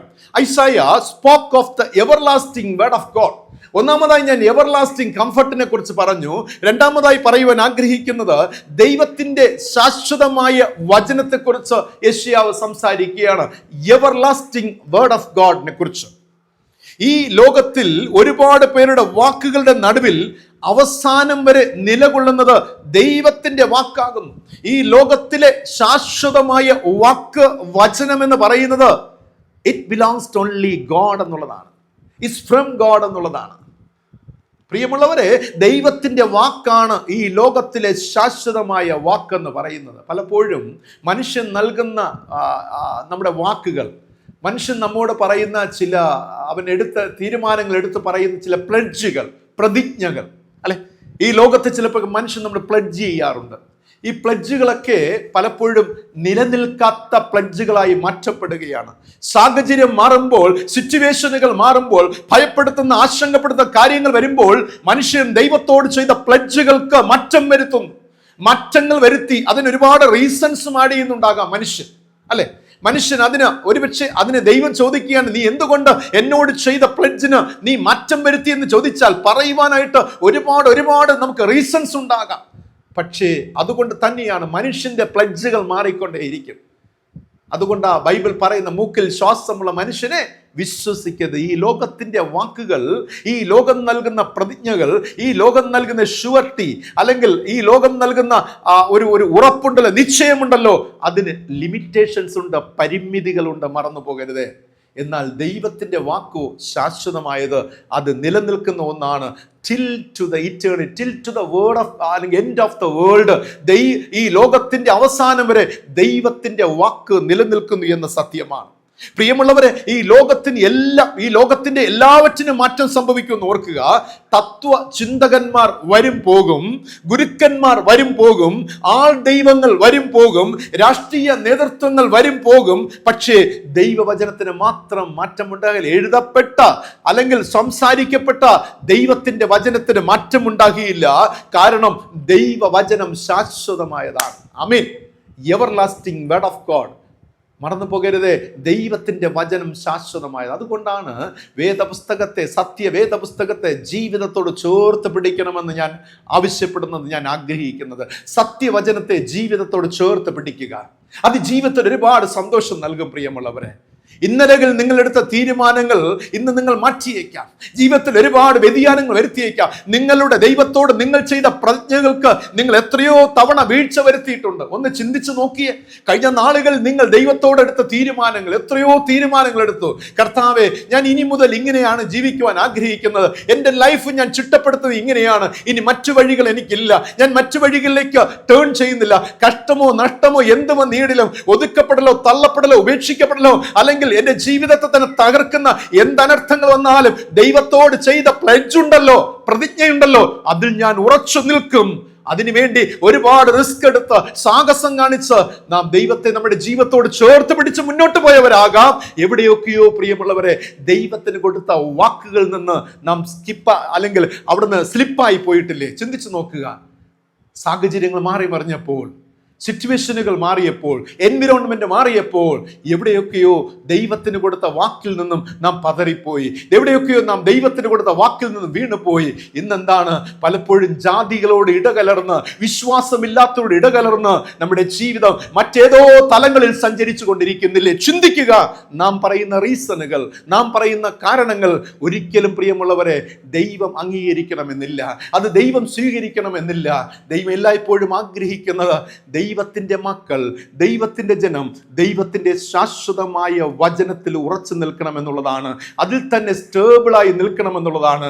ലൈഫിൽ നമുക്ക് എപ്പോഴും ഒരു സ്റ്റാൻഡ് ഉണ്ടാകണം, ഒരു സ്റ്റെബിലിറ്റി ഉണ്ടാകണം. അവിടെയാണ് ദൈവം പ്രസാദിക്കുന്നത്. അതിൽ നാം ഉറച്ചു നിൽക്കണം. ജീവിതത്തിൽ ചിലപ്പോഴൊക്കെ നാം പ്രതീക്ഷിക്കുന്ന നന്മകളൊന്നും കിട്ടിയില്ല എന്ന് വന്നേക്കാം, ഒരുപക്ഷെ ഒരുപാട് ടൈം എടുത്തേക്കാം. എങ്കിലും പ്രിയമുള്ളവരെ, എടുത്ത പ്ലെഡ്ജിൽ, നിങ്ങളുടെ ദൈവത്തോടൊപ്പം എടുത്ത പ്ലെഡ്ജിൽ, ആ ദൈവവചനവുമായി ബന്ധപ്പെട്ട് നിങ്ങളെടുത്ത തീരുമാനങ്ങൾ അവസാന ശ്വാസം വരെ ഉറച്ചു നിൽക്കണമെന്നാണ്. കാരണം ഈ ലോകത്തിൽ ശാശ്വതമായി നിൽക്കുന്നത് ദൈവത്തിന്റെ വചനം മാത്രമാണ്. 5000 വർഷങ്ങൾക്ക് മുൻപതായി തന്നെ മറന്നു പോകരുത്, ഇന്നും ഈ ലോകത്തിൽ 5000 വർഷത്തിലധികമായി ഈ ലോകത്തിൽ ദൈവത്തിന്റെ വചനം ശാശ്വതമായി നിലകൊള്ളുന്നു എന്ന് മനസ്സിലാക്കുക. ഒരിക്കൽ എൻ്റെ ഒരു പ്രൊഫസർ ഇപ്രകാരം പറയുകയുണ്ടായി. ഞാൻ സെമിനാരി പഠിച്ചുകൊണ്ടിരിക്കുമ്പോൾ എൻ്റെ ഒരു പ്രൊഫസർ ഇപ്രകാരം പറഞ്ഞു, ജീവനില്ലാത്ത, വചനമില്ലാത്ത സഭയെ നോക്കി അദ്ദേഹം പറഞ്ഞത് ഇപ്രകാരമാണ്: ദൈവം മരിച്ചുകൊണ്ടിരിക്കുന്നു എന്നതാണ്. ഇതിനെക്കുറിച്ച് ഞാൻ ഒരുപാട് ചിന്തിച്ചു തുടങ്ങി. വചനമില്ലാത്ത സഭയെ നോക്കി, ജീവനില്ലാത്ത സഭയെ നോക്കി എൻ്റെ പ്രൊഫസർ പറഞ്ഞതാണ്, ദൈവം ഈ സഭയിൽ മരിച്ചുകൊണ്ടിരിക്കുന്നു എന്നുള്ളത്. ഓ ആമേൻ. ഇത് കാലാകാലങ്ങളിൽ ഞാൻ ഓരോ സമയത്തും ഇതിനെക്കുറിച്ച് ചിന്തിക്കാറുണ്ട്. പ്രത്യേകിച്ച് ഏകദേശം 20-25 വർഷങ്ങൾക്ക് മുൻപ് ഞാൻ കേട്ട ഒരു വാചകമാണ്, ഒരു കൊട്ടേഷനാണ്. പക്ഷെ അത് ഇന്നും ഈ കാലഘട്ടത്തും ഞാൻ ഇന്നത്തെ സമൂഹത്തെ നോക്കി കാണുമ്പോൾ ഇത് കാണുവാൻ കഴിയുന്നു. നിങ്ങൾക്കുള്ളിൽ ആ ഒരു ചലനമില്ല എങ്കിൽ, നിങ്ങൾക്കുള്ളിൽ ദൈവത്തിൻ്റെ വചനമില്ല എങ്കിൽ, നിങ്ങളിൽ ദൈവം മരിച്ചുകൊണ്ടേയിരിക്കുകയാണ്. ആമേൻ. ഒന്ന് ചിന്തിച്ചേ. ഇന്ന് സഭയ്ക്കുള്ളിൽ ദൈവത്തിന്റെ വചനമില്ല എങ്കിൽ, വചനത്തിന് പ്രയോറിറ്റി ഇല്ല എങ്കിൽ, വചനം പറയുന്ന പ്രകാരം നടക്കുന്നില്ല എങ്കിൽ, ആ സഭയിൽ ദൈവം മരിച്ചുകൊണ്ടേയിരിക്കുകയാണ്. നിങ്ങൾക്കുള്ളിൽ, നിങ്ങളുടെ കുടുംബത്തിൽ വചനമില്ല എങ്കിൽ, നിങ്ങൾക്കുള്ളിൽ ദൈവം മരിച്ചുകൊണ്ടേയിരിക്കുകയാണ്. എപ്പോഴും നിങ്ങൾ ഓർത്തുകൊള്ളുക പ്രിയമുള്ളവർ, ദൈവവുമായുള്ള ഇൻറ്റിമസി എന്താണ്, ദൈവത്തോടുള്ള അടുപ്പം എന്താണ്? വല്ലപ്പോഴും വന്ന് പ്രിയമുള്ളവരെ, വല്ലപ്പോഴും കൂടിക്കാഴ്ച കാണുന്നതാണോ? ചിലപ്പോഴൊക്കെ നാം ചില മനുഷ്യനോട് നാം പ്ലഡ്ജ് ചെയ്യാറുണ്ട്, അല്ലേ? ഞാനൊരു മനുഷ്യനെ സ്നേഹിക്കുന്നു, ഞാൻ ഇഷ്ടപ്പെടുന്നു, ഞാൻ കാണുവാൻ ആഗ്രഹിക്കുന്നു, വല്ലപ്പോഴുമൊക്കെ വന്ന് കാണും. ഒന്ന് ചിന്തിക്കണം, വല്ലപ്പോഴുമൊക്കെ കാണുമ്പോൾ ഒരു സ്നേഹപ്രകടനം കൊണ്ട്, അല്ലാത്ത സമയങ്ങളിലോ സ്വന്തം ഇഷ്ടപ്രകാരം നടക്കുന്ന ജീവിതക്രമം. ഇതേ അനുഭവം തന്നെയാണ് ദൈവവുമായുള്ള ബന്ധത്തിൽ മനുഷ്യൻ കാണിക്കുന്നത്. ഞായറാഴ്ച ഭക്തി, ഉപവാസ ദിനത്തിന്റെ അന്നുള്ള ഭക്തി, മറ്റു ചില ഉത്സവ യോഗങ്ങൾ, ആചാരങ്ങൾ, അനുഷ്ഠാനങ്ങളുടെ നടുവിൽ കാണിക്കുന്ന ഭക്തി. എന്നാൽ മറ്റു സമയങ്ങളിൽ പ്രിയമുള്ളവരെ, ദൈവത്തോടുള്ള കമ്മിറ്റ്മെന്റ് എന്താണ്? ദൈവത്തോടുള്ള ഇൻറ്റിമസി നിങ്ങൾക്ക് എന്താണ്? നിങ്ങൾ എപ്പോഴും ചിന്തിച്ച് നോക്കിയിട്ടുണ്ടോ? നിങ്ങളുടെ ദൈവത്തോടുള്ള അടുപ്പം എത്രത്തോളം അത് വളർന്നിരിക്കുന്നു? അത് വളർന്നുകൊണ്ടിരിക്കുന്നു, അത് കുറഞ്ഞുകൊണ്ടിരിക്കുന്നതോ, അത് വികടമായി, അത് ചിതറി മറ്റൊരു തലത്തിലേക്ക് എത്തി നിൽക്കുന്നു എന്ന് ചിന്തിക്കുക പ്രിയമുള്ള. എൻ്റെ ചോദ്യം ഇതാണ്: നിങ്ങളിൽ ദൈവം മരിച്ചുകൊണ്ടിരിക്കുന്നുവോ? നിങ്ങൾക്കുള്ളിൽ ദൈവത്തിന്റെ വചനമില്ല എങ്കിൽ, നിങ്ങൾ വചനത്തിൽ നിൽക്കുന്നില്ല എങ്കിൽ, മറന്നു പോകരുത്, നിങ്ങളിൽ നിന്നും ദൈവം അന്യമായിക്കൊണ്ടിരിക്കുന്നു. നിങ്ങളില്ല പ്രിയ. ലോകത്തിലെല്ലാം ഉണ്ടാകാം. നിങ്ങൾക്ക് ഒരു വലിയ വീടുണ്ടാകാം, ഒരു വലിയ വാഹനമുണ്ടാകാം, മക്കൾ, മരുമക്കൾ, കൊച്ചുമക്കൾ, മാതാപിതാക്കൾ, സഹോദരങ്ങൾ, ഒരു വലിയ കുടുംബം, ഒരുപാട് മഹാന്മാർ നിങ്ങളുടെ ബന്ധത്തിലുണ്ടാകാം. നിങ്ങളുടെ ഫോണിന്റെ കോണ്ടാക്ട് ലിസ്റ്റിൽ നിങ്ങൾ പരിശോധിച്ചാൽ അതിൽ ഈ ലോകത്തിലെ ഒരുപാട് ശ്രേഷ്ഠ വ്യക്തികളുടെ ഫോൺ നമ്പറുകൾ, അവരെല്ലാം നിങ്ങളുടെ സുഹൃത്തുക്കളാകാം. നിങ്ങളൊരു വലിയ പൊസിഷനിൽ ഇരിക്കുന്ന ആളാകാം. പക്ഷെ മറന്നു പോകരുത്, ദൈവത്തിന്റെ വചനം നിങ്ങളിലില്ല എങ്കിൽ, ദൈവത്തിന്റെ വചനം നിങ്ങൾ ചലിപ്പിക്കുന്നില്ല എങ്കിൽ, ദൈവം നിങ്ങളിൽ മരിച്ചുകൊണ്ടേയിരിക്കുകയാണ്. എല്ലാമുണ്ട് ഈ ലോകത്തിലെ, സർവസ്വവുമുണ്ട്, സന്തോഷിക്കാം, ആനന്ദിക്കാം, എല്ലാം ഉണ്ട്. പക്ഷേ ഒന്ന് മാത്രമില്ല, ദൈവം നിങ്ങളെ വിട്ടു പോയി പ്രിയമുള്ളവരെ. ദൈവം നിങ്ങളെ വിട്ട് അകന്നിരിക്കുന്ന ഒരു അനുഭവമാണ്. ഇത് പുസ്തകം നമ്മോട് പറയുന്നത് ദൈവത്തിന്റെ ശാശ്വതമായ വചനത്തെക്കുറിച്ചാണ്. വചനമില്ലാത്ത സഭയിൽ, വചനമില്ലാത്ത ജീവിതത്തിൽ, വചനമില്ലാത്ത കുടുംബത്തിൽ ദൈവം മരിച്ചുകൊണ്ടേ ഇരിക്കുകയാണ്. നമുക്ക് ജീവൻ ഉണ്ടാകുവാൻ, നമുക്ക് ചലിക്കുവാൻ, നമുക്ക് ബലപ്പെടുവാൻ ദൈവവചനം ഏറ്റവും അനിവാര്യമാണ്. We need the living word of God to step forward. മുന്നോട്ട് യാത്ര ചെയ്യുവാൻ, മുന്നോട്ടൊരു ചുവട് വയ്ക്കുവാൻ we need the word of God. ദൈവത്തിൻ്റെ വചനം അനിവാര്യമാണ് പ്രിയരെ. എത്രത്തോളം നാം പ്രയോറിറ്റി കൊടുക്കുന്നു, ദൈവവചനത്തിന് പ്രാധാന്യം നൽകുന്നു, ദൈവവചനത്തെ മുറുകെ പിടിക്കുന്നു. ഈ ലോകത്ത് കഷ്ടമോ നഷ്ടമോ എന്ത് വന്നിടിലും the word of God, living word of God, അതിന്റെ ഉടമസ്ഥനായ കർത്താവായ യേശു, പിതാവായ ദൈവത്തെ ഞാൻ മുറുകെ പിടിക്കുന്നു, പരിശുദ്ധാത്മാവായ ദൈവത്തെ ഞാൻ മുറുകെ പിടിക്കുന്നു. ആമേൻ. ഈ ഒരു അനുഭവത്തിലായിത്തീരണം പ്രിയമുള്ളവരെ. വിട്ടുപോകരുതേ. പഴയ നിയമ കാലഘട്ടത്തെ പരിശോധിച്ചാൽ എപ്പോഴും ജനം ദൈവത്തോടൊപ്പമാണോ എന്ന് വെച്ചാൽ ഒപ്പമാണ്. ഈ മിസ്രൈമിൽ നിന്നൊക്കെ ഈ ജനത്തെ വീണ്ടെടുത്ത് ദൈവം കൊണ്ടുപോകുമ്പോൾ, മോശയിലൂടെ കൊണ്ടുപോകുമ്പോൾ റിയലി അവിടെ ടെന്റിനുള്ളിൽ ഈ ജനമുണ്ട്. അതായത് ദൈവം അവർക്ക് നൽകിയ ടെന്റിനുള്ളിൽ, കൂടാരത്തിനുള്ള ഈ ജനമുണ്ട്. ദൈവം കൊടുത്ത ഭക്ഷണം, ആഹാരം കഴിക്കുന്നുണ്ട്, എല്ലാ കാര്യങ്ങളും ചെയ്യുന്നുണ്ട്. പക്ഷേ ചില പ്രത്യേക സന്ദർഭങ്ങൾ വന്നപ്പോൾ കൂടാരം വിട്ട് കൂടാരത്തിലേക്ക് പോകുന്ന ഒരു അനുഭവം. യെസ്, അത് കാണുവാൻ സാധിക്കും പ്രിയമുള്ളവരെ. ചില പ്രത്യേക സാഹചര്യങ്ങൾ വന്നപ്പോൾ, എപ്പോഴും കണ്ടിന്യൂസ് ആയിട്ടല്ല, ഏതോ ഒരു മൊമെന്റ് ഓഫ് ടൈം ഇവർ എന്താണ് ഈ കൂടാരത്തെ വിട്ട് അടുത്ത ദേശത്ത് എവിടെയാണോ പോയി പാർത്തത് അവിടെയുള്ള ദേശത്തിലെ ആളുകളുമായിട്ട് മിങ്കിൾ ചെയ്യുകയാണ്. അവിടെയുള്ളവരുമായിട്ട് സഹവാസം ചെയ്യുകയാണ്. ദൈവം ഒരിക്കലും ഇഷ്ടപ്പെടാത്ത ഒരു കാര്യത്തിലേക്ക് ഇവർ കാലെടുത്ത് വെക്കുകയാണ്.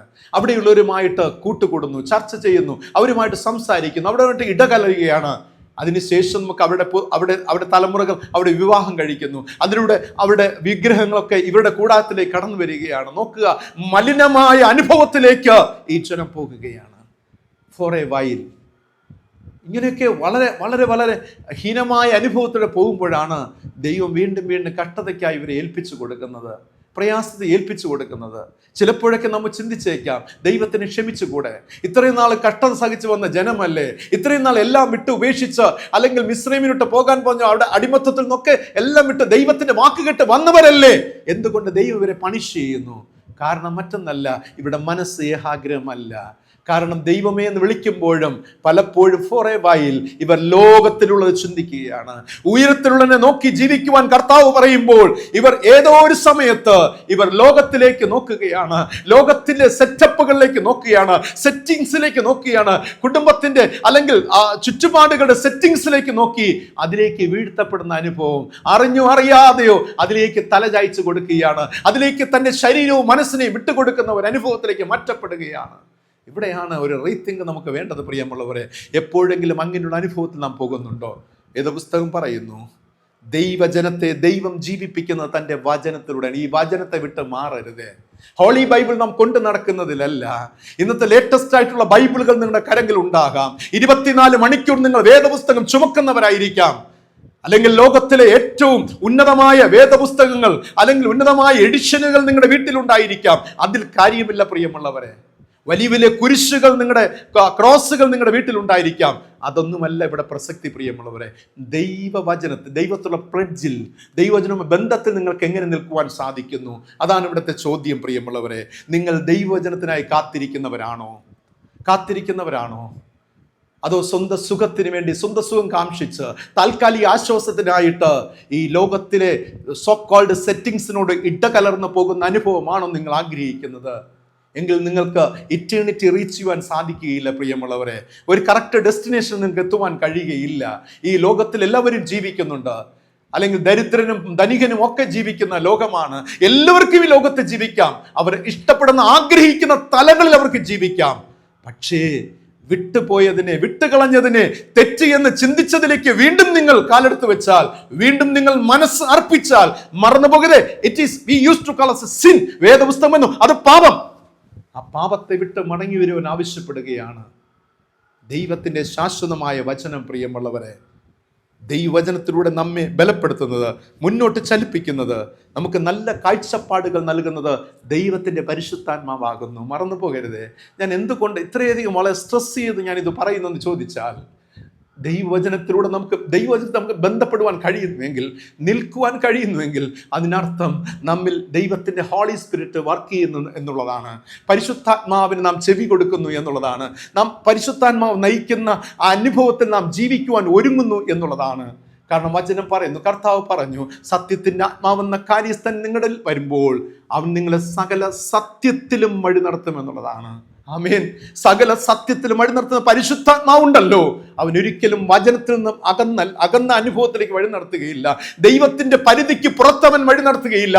ദൈവത്തിന്റെ പരിധിക്കുള്ളിൽ ദൈവത്തിന്റെ പരിശുദ്ധാത്മ എപ്പോഴും ദൈവത്തെ മുന്നിൽ വെച്ചുകൊണ്ട്, വചനത്തെ മുന്നിൽ വെച്ചുകൊണ്ട്, അത് ഫോക്കസ് ചെയ്തുകൊണ്ട് മുന്നോട്ട് യാത്ര ചെയ്യുവാൻ നമ്മെ സഹായിക്കുന്നു എന്നുള്ളതാണ് ദൈവത്തിന്റെ ശാശ്വതമായിട്ടുള്ള വചനം. പ്രിയം, രണ്ട് കാര്യങ്ങൾ പറയുകയുണ്ടായി. ഒന്ന്, ദൈവം ശാശ്വതം നൽകുന്ന ആശ്വാസം. രണ്ട്, ദൈവം നൽകുന്ന ശാശ്വതമായ ദൈവത്തിന്റെ വചനം. ഏറ്റവും ഒടുവിലായിട്ട് യെശയ്യാ പ്രവചന പുസ്തകം 40-ാം അധ്യായത്തിന്റെ 31 വായിക്കുമ്പോൾ, Isaiah spoke of an everlasting strength. യെശയ്യാവ് ശാശ്വതമായ ശക്തിയെക്കുറിച്ച് ഇവിടെ സംസാരിക്കുകയാണ്.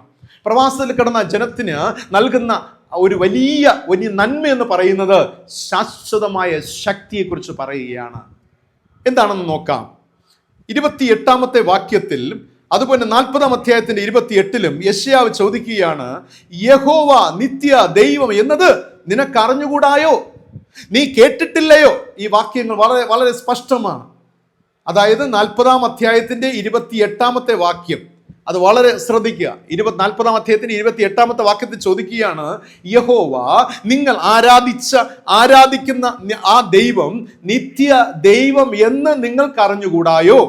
നിങ്ങൾ കേട്ടിട്ടില്ലായോ? ഈ ചോദിക്കുമ്പോൾ തന്നെ ഉള്ളു പൊള്ളുന്ന ഒരു അനുഭവമാണ്. ആമേൻ. നിങ്ങളെ വിളിച്ചു വേർതിരിച്ച, നിങ്ങളായിരുന്ന സ്ഥലത്ത് നിങ്ങളെ തേടി വന്ന ഒരു ദൈവമുണ്ടല്ലോ. നിങ്ങൾ കുപ്പയിലും ചെളിയിലും അല്ലെങ്കിൽ പൂഴിയിലും കിടന്ന നാളുകളിൽ, പാപത്തിന്റെ അടിമച്ചങ്ങളിൽ ആയിരുന്നപ്പോൾ നിങ്ങളെ തേടി വന്ന ഒരു രക്ഷകനുണ്ടല്ലോ. ആമേൻ. ആ രക്ഷകൻ നിത്യ ദൈവമെന്ന് നിനക്ക് അറിഞ്ഞുകൂടായോ? നീ അറിഞ്ഞില്ലയോ? നീ കേട്ടിട്ടില്ലായോ എന്ന് ചോദിക്കുകയാണ്. ഇത് ചോദിക്കുമ്പോൾ ഞാൻ ഈ ഉള്ളു പൊള്ളുന്ന ഒരു അനുഭവം ഞാൻ പറഞ്ഞല്ലോ. പ്രിയമുള്ള, ഒരുപാട് പ്രാവശ്യം ഈ ദൈവത്തെ അനുഭവിച്ചവരാണ്. നിത്യനായ ദൈവത്തിന്റെ ജനം അനുഭവിച്ചവരാണ്. ഒരുമിച്ച് കൂടെ പാർത്ത അനുഭവങ്ങളുണ്ട്, ഒരുമിച്ച് സഞ്ചരിച്ച അനുഭവങ്ങളുണ്ട്, നല്ല നല്ല വചസ്സുകൾ ലഭ്യമായ അനുഭവങ്ങളുണ്ട്. ഇതെല്ലാം ലഭിച്ചിട്ടും ചോദ്യം, നിനക്കറിഞ്ഞുകൂടായോ ഇത് നിത്യമായ എവർലാസ്റ്റിംഗ് ഗോഡെന്ന്? നീ ആരാധിച്ച, നീ കൂടെ സഞ്ചരിച്ച, നീ കൂടെ നടന്ന ആ ദൈവം എവർലാസ്റ്റിംഗ് ഗോഡ് നിനക്ക് അറിഞ്ഞുകൂടായോ? നീ അറിഞ്ഞില്ലായിരുന്നോ? നീ കേട്ടിട്ടില്ലായോ എന്ന് ചോദിക്കുകയാണ്. അതായത് വീണ്ടും എക്സ്പ്ലനേഷൻ നൽകുകയാണ്. യെശയ്യാ പ്രവാചകൻ പറയുകയാണ്, ഈ നിത്യദൈവം ഉണ്ടല്ലോ, അവൻ ഭൂമിയുടെ അറുതികളെ സൃഷ്ടിച്ചവൻ. അവൻ ക്ഷീണിക്കുന്നില്ല, അവൻ തളർന്നു പോകുന്നതുമില്ല. അവന്റെ ബുദ്ധി അപ്രമേയമത്രേ. അവൻ ക്ഷീണിക്കുന്നവന് ശക്തി നൽകുന്നു, ബലമില്ലാത്തവന് ബലം വർദ്ധിപ്പിക്കുന്നു എന്നാണ് രേഖപ്പെടുത്തിയിരിക്കുന്നത്. ഈ വചനം ഞാൻ പറയുമ്പോൾ പ്രിയമുള്ളവരെ, എപ്പോഴെങ്കിലും ദൈവം നിങ്ങളുടെ ജീവിതത്തിൽ ക്ഷീണിതനായിട്ട് നിങ്ങൾ കണ്ടിട്ടുണ്ടോ? നിങ്ങളുടെ ദൈവം നിങ്ങളുടെ ജീവിതത്തിൽ ക്ഷീണിതനായി കണ്ടിട്ടുണ്ടോ? ദൈവത്തിന്റെ ബലം കുറഞ്ഞതായിട്ട് നിങ്ങൾക്ക് തോന്നിയിട്ടുണ്ടോ? അവന്റെ ബുദ്ധി, നിങ്ങളുടെ സിറ്റുവേഷൻ, നിങ്ങളുടെ സാഹചര്യങ്ങൾ, ഞാൻ പലപ്പോഴും ചിന്തിക്കാറുണ്ട്. ഈ ലോകത്തിലെ മനുഷ്യർ തമ്മിലുള്ള ബന്ധങ്ങൾ പലപ്പോഴും ചിലതൊക്കെ നോക്കിക്കണ്ടൊക്കെ ആയിരിക്കും. സ്ഥാനങ്ങളും മാനങ്ങളും പൊസിഷനുകളും മണിയും സൗന്ദര്യവും ആരോഗ്യം, ഇതൊക്കെ നോക്കിക്കണ്ട. ഇതിനെപ്പോഴെങ്കിലൊക്കെ കുറവ് വരുമ്പോൾ ബന്ധങ്ങൾക്ക് കുറവ് വരുന്നത് സത്യമാണ്. ബന്ധങ്ങൾക്ക് അകൽച്ച സംഭവിക്കുന്നു. പലപ്പോഴും മനുഷ്യൻ തന്നെക്കാൾ ഏറെ സ്റ്റാറ്റസ് ഉള്ള ആളുകളോടൊപ്പം വസിക്കുവാൻ ഏറെ ഇഷ്ടപ്പെടുന്നവരാണ്. ആ തലത്തിലേക്ക് റീച്ച് ചെയ്യുവാൻ കഠിനമായി പരിശ്രമിക്കുന്നവരാണ്. എന്നാൽ എൻ്റെ കൂടെയുള്ള ഒരു വ്യക്തി ഈ ഒരു സ്റ്റാറ്റസിൽ എത്തുന്നില്ല, അല്ലെങ്കിൽ അതിൽ നിന്ന് കുറഞ്ഞു പോകുന്നു എന്ന് തോന്നിയാൽ ബന്ധങ്ങളുടെ ആഴം കുറയുന്നുണ്ടോ? ഈ കാലഘട്ടത്തിൽ നാം ചോദിക്കേണ്ട ഒരു അനുഭവമാണ്. മനുഷ്യന്റെ ചിന്തകളെല്ലാം കറപ്റ്റഡ് ആയിക്കൊണ്ടിരിക്കുകയാണ്. മനുഷ്യ ബന്ധങ്ങൾക്കുള്ളിലെ ചിന്തകൾ കറപ്റ്റഡ് ആയിക്കൊണ്ടിരിക്കുകയാണ്. ഇതുപോലെ തന്നെയാണ് മനുഷ്യന് ദൈവത്തോടുള്ള ബന്ധത്തിൽ തൻ്റെ ചിന്തകൾക്ക് കറപ്റ്റഡ് ആയിക്കൊണ്ടിരിക്കുകയാണ്. കാരണം ഇതിനൊരു കോണ്ടസ്റ്റ് ഉണ്ട്. ഇതിൻ്റെ ഒരു കോണ്ടസ്റ്റ്, അതിൻ്റെ പശ്ചാത്തലം എന്ന് പറയുന്നത്, ഈ പ്രവാസത്തിൽ ബാബിലോണിൽ കഴിഞ്ഞ ജനം ചിന്തിക്കുകയാണ്, ഇവിടെ നിന്ന് ഇനി ഞങ്ങൾ 70 വർഷമായി, ഇനി ഞങ്ങളെ രക്ഷിപ്പാൻ ദൈവത്തിന് കഴിയുകയില്ല. ഞങ്ങൾ ചിന്തിക്കുന്നത് ഇവിടുത്തെ ഈ ദേവന്മാർക്കും ദേവികൾക്കും ഒക്കെ ദൈവത്തെക്കാൾ, ജീവനുള്ള ദൈവത്തെക്കാൾ ഏറെ ശക്തിയുണ്ട്. ഇവിടെ പ്രവർത്തിക്കുവാൻ ജീവനുള്ള ദൈവത്തിന് കഴിയുകയില്ല. ഇതോടെ ജീവനുള്ള ദൈവത്തിന്റെ അതിന്റെ ലിമിറ്റ് എല്ലാം കഴിഞ്ഞു. ഇനി ദൈവത്തിന് ശക്തിയില്ല, ദൈവത്തിന് ബുദ്ധിയില്ല ഞങ്ങളെ രക്ഷിക്കുവാനായിട്ട്. ആ ഒരു അനുഭവത്തിൽ എത്തി നിൽക്കുകയാണ്. അവിടെയാണ് യെശയ്യാവ് ചോദിക്കുകയാണ്, യഹോവ നിത്യ ദൈവമെന്ന് നിനക്ക് അറിഞ്ഞുകൂടായോ? ആമേൻ. യഹോവ നിത്യ ദൈവമെന്ന് നീ കേട്ടിട്ടില്ലായോ? ഭൂമിയുടെ അറുതികളെ സൃഷ്ടിച്ച ദൈവമാണ്. ക്ഷീണിക്കുന്നില്ല, ഈ ദൈവം ക്ഷീണിക്കുന്നില്ല. എത്ര തന്നെ കോടി ജനങ്ങളെ ഈ പ്രപഞ്ച സൃഷ്ടിച്ച ദൈവം അവൻ ഒരു നാളും ക്ഷീണിക്കുന്നില്ല എന്ന് മനസ്സിലാക്കുക. നിന്റെ പ്രശ്നങ്ങൾക്ക് പരിഹാരം വരുത്തുന്നതിൽ അവൻ വീഴ്ച കൽപ്പിക്കുകയില്ല. അവന് ഒരിക്കലും അവന് തെറ്റുപറ്റുകയില്ല. പ്രിയമുള്ളവരെ, there is a plan of God in every situation, every problems. പ്രിയമുള്ളവരെ, നിങ്ങളുടെ ജീവിതത്തിൽ നേരിടുന്ന എല്ലാ പ്രശ്നങ്ങൾക്ക് പിന്നിൽ there is a plan of God. ഞാൻ പറഞ്ഞു വരുന്നത്, ദൈവമായുള്ള ബന്ധത്തിലുണ്ടല്ലോ, ചിലതൊക്കെ നിങ്ങൾക്ക് ലഭിക്കില്ലായിരിക്കാം, ചില നിങ്ങൾ ആഗ്രഹിച്ച തലത്തിൽ എത്തുന്നില്ലായിരിക്കാം. പക്ഷെ ഓർക്കുക, ദൈവത്തിന് നിങ്ങളെക്കുറിച്ച് ഒരു പദ്ധതിയുണ്ട്. തക്ക സമയത്ത് അത് സാധ്യമാക്കുക തന്നെ ചെയ്യും. പ്രവാസത്തിൽ കഴിഞ്ഞിരുന്ന ജനം പ്രത്യാശയും പ്രതീക്ഷകളും ഒക്കെ നഷ്ടപ്പെട്ടു പോയ ജനമായിരുന്നു. തളർന്നു പോയ ഒരു ജനമായിരുന്നു. മുന്നോട്ട് യാത്ര ചെയ്യാനുള്ള ബലം ഇല്ലാതെയായി, ആഗ്രഹങ്ങൾ ഇല്ലാതെയായി. ചിലപ്പോഴൊക്കെ ഞാൻ ചിന്തിക്കും, ഈ ഭാഗം വായിക്കുമ്പോൾ ദൈവത്തോടൊപ്പമുള്ള ജീവിതമൊക്കെ മടുത്തുപോയ അനുഭവത്തിലേക്ക് മാറ്റപ്പെടുകയാണ്. ഇത്രയും നാളൊക്കെ ദൈവത്തോടൊപ്പം ജീവിച്ചു, എന്താണ് ഒന്നും കാണുവാൻ കഴിഞ്ഞില്ലല്ലോ. ഒരു അത്ഭുതങ്ങളും കാണുവാൻ വലിയതായിട്ട് പ്രതീക്ഷിച്ച അത്ഭുതങ്ങളും കാണുവാൻ കഴിയുന്നില്ല. ഈ 70 വർഷം പ്രവാസത്തിൽ ജനം പറയുകയാണ്, 70 വർഷം ഞങ്ങൾ ദൈവത്തോട് നിലവിളിച്ചു, ഒന്നും കാണുവാൻ കഴിഞ്ഞില്ല. ഈ ദൈവത്തിന്റെ ശക്തി ചോർന്നു പോയോ? ഒന്നും ഞങ്ങൾക്ക് കിട്ടിയില്ല, ഒന്നും കാണുവാനൊന്നും കഴിഞ്ഞില്ല. ആ അനുഭവത്തിൽ അവർ എത്തിച്ചേരുമ്പോൾ കൺക്ലൂഷൻ എന്ന് പറയുന്നത് എന്താണ്? ഒരു ബലഹീനനായ ദൈവത്തെയാണ് അവർ കാണുന്നത്. ക്ഷീണിച്ചു പോയ, തളർന്നു പോയ ഒരു ദൈവത്തെയാണ് അവർക്ക് സങ്കല്പിക്കുവാൻ കഴിയുന്നത്. പ്രിയരെ, അവരിലെ ബാല്യക്കാർ ക്ഷീണിച്ച് തളർന്നു പോയി, അവരിലെ യൗവനക്കാർ ഇടറി വീണ ചിത്രമാണ് അവിടെ കാണുവാൻ കഴിയുന്നത്. പ്രവാസത്തിൽ കഴിയുന്ന ജനം, അവരുടെ ബാല്യക്കാർ ക്ഷീണിച്ച് തളർന്നു പോയി, യൗവനക്കാർ ഇടറി വീണു എന്നാ പറഞ്ഞിരിക്കുന്നേ. പക്ഷെ ഒന്ന് ഞാൻ പറയട്ടെ, ഇനിയുള്ള അങ്ങോട്ടുള്ള തിരുവചനം വളരെ ശ്രദ്ധിക്കണേ. യെശയ്യാ പ്രവാചകൻ പറയുകയാണ്, ഈ ഒരു കോണ്ടസ്റ്റിൽ, കാരണം ദൈവത്തിന്റെ ബലം ക്ഷയിച്ചു, ശക്തിയൊക്കെ ക്ഷയിച്ചു, ഇനി ദൈവത്തിൽ ഡിപ്പെൻഡ് ചെയ്തിട്ടൊന്നും കാര്യമില്ല. കാരണം തങ്ങളുടെ ബാല്യക്കാരൊക്കെ ക്ഷീണിച്ചു പോയി, അല്ലെങ്കിൽ യൗവനക്കാരൊക്കെ ഇടറി വീഴുകയാണ്. ഇനി ഈ ദൈവത്തിൽ അല്ലെങ്കിൽ ആശ്രയം വെച്ചൊന്നും കാര്യമില്ല. ഇനി ഈ ബാബിലോണിലെ ജനം എങ്ങനെ ജീവിക്കുന്നുവോ അതുപോലെ അവരോടൊപ്പം അങ്ങ് മിങ്കിളാകുക. ആമേൻ. നോക്കുക, രക്ഷകൻ തങ്ങളെ തേടി വന്ന രക്ഷകരെ വിട്ട് അകന്നു പോകുന്ന ഒരു ചിത്രം നോക്കണേ. ഇനി തങ്ങളുടെ കോണ്ടസ്റ്റിൽ ജീവിക്കും, തങ്ങളായിരിക്കുന്ന അവസ്ഥയിൽ ആരുണ്ട്? കുറച്ചുപേരൊക്കെ ഉണ്ട്. അവരോടൊപ്പം ചെന്ന് മിങ്കിളാകുക. തങ്ങളായിരിക്കുന്ന ബാബിലോണിലെ അവിടുത്തെ ജനങ്ങളുമായിട്ട് മിങ്കിൾ ചെയ്ത് അവിടുത്തെ ദേവന്മാർ ദേവികളുടെയൊക്കെ ശക്തിയുണ്ടല്ലോ, അതിലൊക്കെ ആശ്രയിച്ച് അങ്ങോട്ട് മുന്നോട്ട് പോവുക. അതാണ് അവിടെ കോണ്ടസ്റ്റ്. അവൻ നിൽക്കുന്ന പശ്ചാത്തലമുണ്ടല്ലോ, അതിൽ അവർ കൂടുതൽ ഡിപ്പെൻഡൻ്റ് ആകുകയാണ്, അതിൽ ആശ്രയിക്കുകയാണ്. അവരെ സാറ്റിസ്ഫൈ ചെയ്യുവാൻ, ഇനി അവരുടെ സ്വന്തം കാര്യങ്ങളൊക്കെ നടക്കണമെങ്കിൽ അവിടെയുള്ളവരെ, അവിടെ പശ്ചാത്തലത്തിലുള്ളവരെയൊക്കെ എന്ത് ചെയ്യണം? സാറ്റിസ്ഫൈ, തൃപ്തിപ്പെടുത്തിയുള്ള ഒരു ജീവിതം, അതിലേക്ക് വേണ്ടി ജനം മൂവ് ആകുകയാണ്. ഈ കറക്റ്റ് ഇങ്ങനെ ചിന്തിച്ച് പ്രവർത്തിച്ച് അതേ സമയത്ത് ദൈവം ഇതാ അവർക്ക് സന്ദേശം നൽകുകയാണ്. പ്രവാചകൻ ഇവിടെ പറയുന്നു, ദൈവത്തിൽ ആശ്രയിച്ചവർ, ദൈവ പ്രവൃത്തിക്കായി കാത്തിരിക്കുന്നവർ, ദൈവശക്തിക്കായി കാത്തിരിക്കുന്നവർ, ദൈവിക സമാധാനത്തിനായി കാത്തിരിക്കുന്നവർ, ദൈവിക വാക്കിനായി കാത്തിരിക്കുന്നവർ, ദൈവിക ആശ്വാസത്തിനായി കാത്തിരിക്കുന്നവർ, അവർ ശക്തിയെ പുതുക്കും. ആമേൻ. അവർ ശക്തിയെ പുതുക്കും. 2, അവർ കഴുകന്മാരെ പോലെ ചിറകടിച്ച് കയറും. 3, തളർന്നു പോകാതെ ഓടും. 4, ക്ഷീണിച്ചു പോകാതെ നടക്കും എന്ന് രേഖപ്പെടുത്തിയിരിക്കുകയാണ്. എത്ര ഇൻപമായ അനുഭവം പ്രിയമുള്ളവരെ. ഇവിടെ പ്രവാചകൻ പറയുന്നു, ഇതിൻ മധ്യയിൽ ആരാണോ കർത്താവിനായി കാത്തിരിക്കുന്നത്, പ്രത്യാശയോടുകൂടെ, സമാധാനത്തിനായി, ദൈവശക്തിക്കായി, ദൈവവാക്കിനായി, ആശ്വാസത്തിനായി, ദൈവപ്രവൃത്തിക്കായി കാത്തിരിക്കുന്നവർ, ആശ്രയിക്കുന്നവർ, അവർ ശക്തിയെ പുതുക്കും. പ്രിയമുള്ളവരെ, എല്ലാം തകർന്നു, എല്ലാം തീർന്നു, എല്ലാം കുറഞ്ഞു പോയി, തങ്ങൾ ആശ്രയിച്ചതൊക്കെ അതിൻ്റെ പൊലിമയും അതിൻ്റെ പ്രതാപമൊക്കെ നഷ്ടപ്പെടുത്തു, അതുകൊണ്ട് എനിക്ക് പഴയ ജീവിതം മതി എന്ന് ചിന്തിച്ചു പോകുന്നവരോട് പറയുകയാണ്, ഇതിനടുവിൽ ആരാണോ തങ്ങളുടെ രക്ഷകനായി കാത്തിരിക്കുന്നത്, രക്ഷകന് വേണ്ടി സ്വയം ത്യാഗം ചെയ്ത് കാത്തിരിക്കുന്നത്, അവർ ശക്തിയെ പുതുക്കും, അവർ ചിറകടിച്ച് പറന്നുയരുമെന്നാ പറഞ്ഞിരിക്കുന്നത്. ആമേൻ. അതൊരു വലിയ പ്രവചനമാണ് പ്രിയമുള്ളവരെ. ദൈവമക്കൾക്കുള്ള ഒരു പ്രത്യാശയുടെ ശക്തിവത്തായ ഒരു ദൂതായി കാണുവാനായി സാധിക്കും പ്രിയമുള്ളവരെ. ഈ ഒരു അനുഭവത്തിൽ നമുക്കായിത്തീരണം. കർത്താവിൻ്റെ വചനത്തിൽ നാം മടങ്ങി വരണം പ്രിയമുള്ളവരെ. രക്ഷകളിലേക്ക് നിങ്ങൾ മടങ്ങി വരണം. അത് ദൈവം ആഗ്രഹിക്കുന്നുണ്ട്. അതിന് നമ്മുടെ ജീവിതത്തിൽ പ്രിയമുള്ള ദൈവികമായ ശക്തി ആവശ്യമാണ്, ദൈവികമായ കൃപ ആവശ്യമാണ്. ഞാൻ പറയട്ടെ പ്രിയമുള്ളവരെ, നിങ്ങൾ കോഴികളുടെ നടുവിലാണ് നിൽക്കുന്നതെങ്കിൽ, ഒരു പറ്റം കോഴികളുടെ നടുവിലാണ് നിൽക്കുന്നതെങ്കിൽ മറന്നു പോകരുത്, കഴുകനെ പോലെ ചിറകടിച്ച് കുതിച്ചു വരുവാൻ നിങ്ങളെ കൊണ്ട് സാധിക്കുകയില്ല.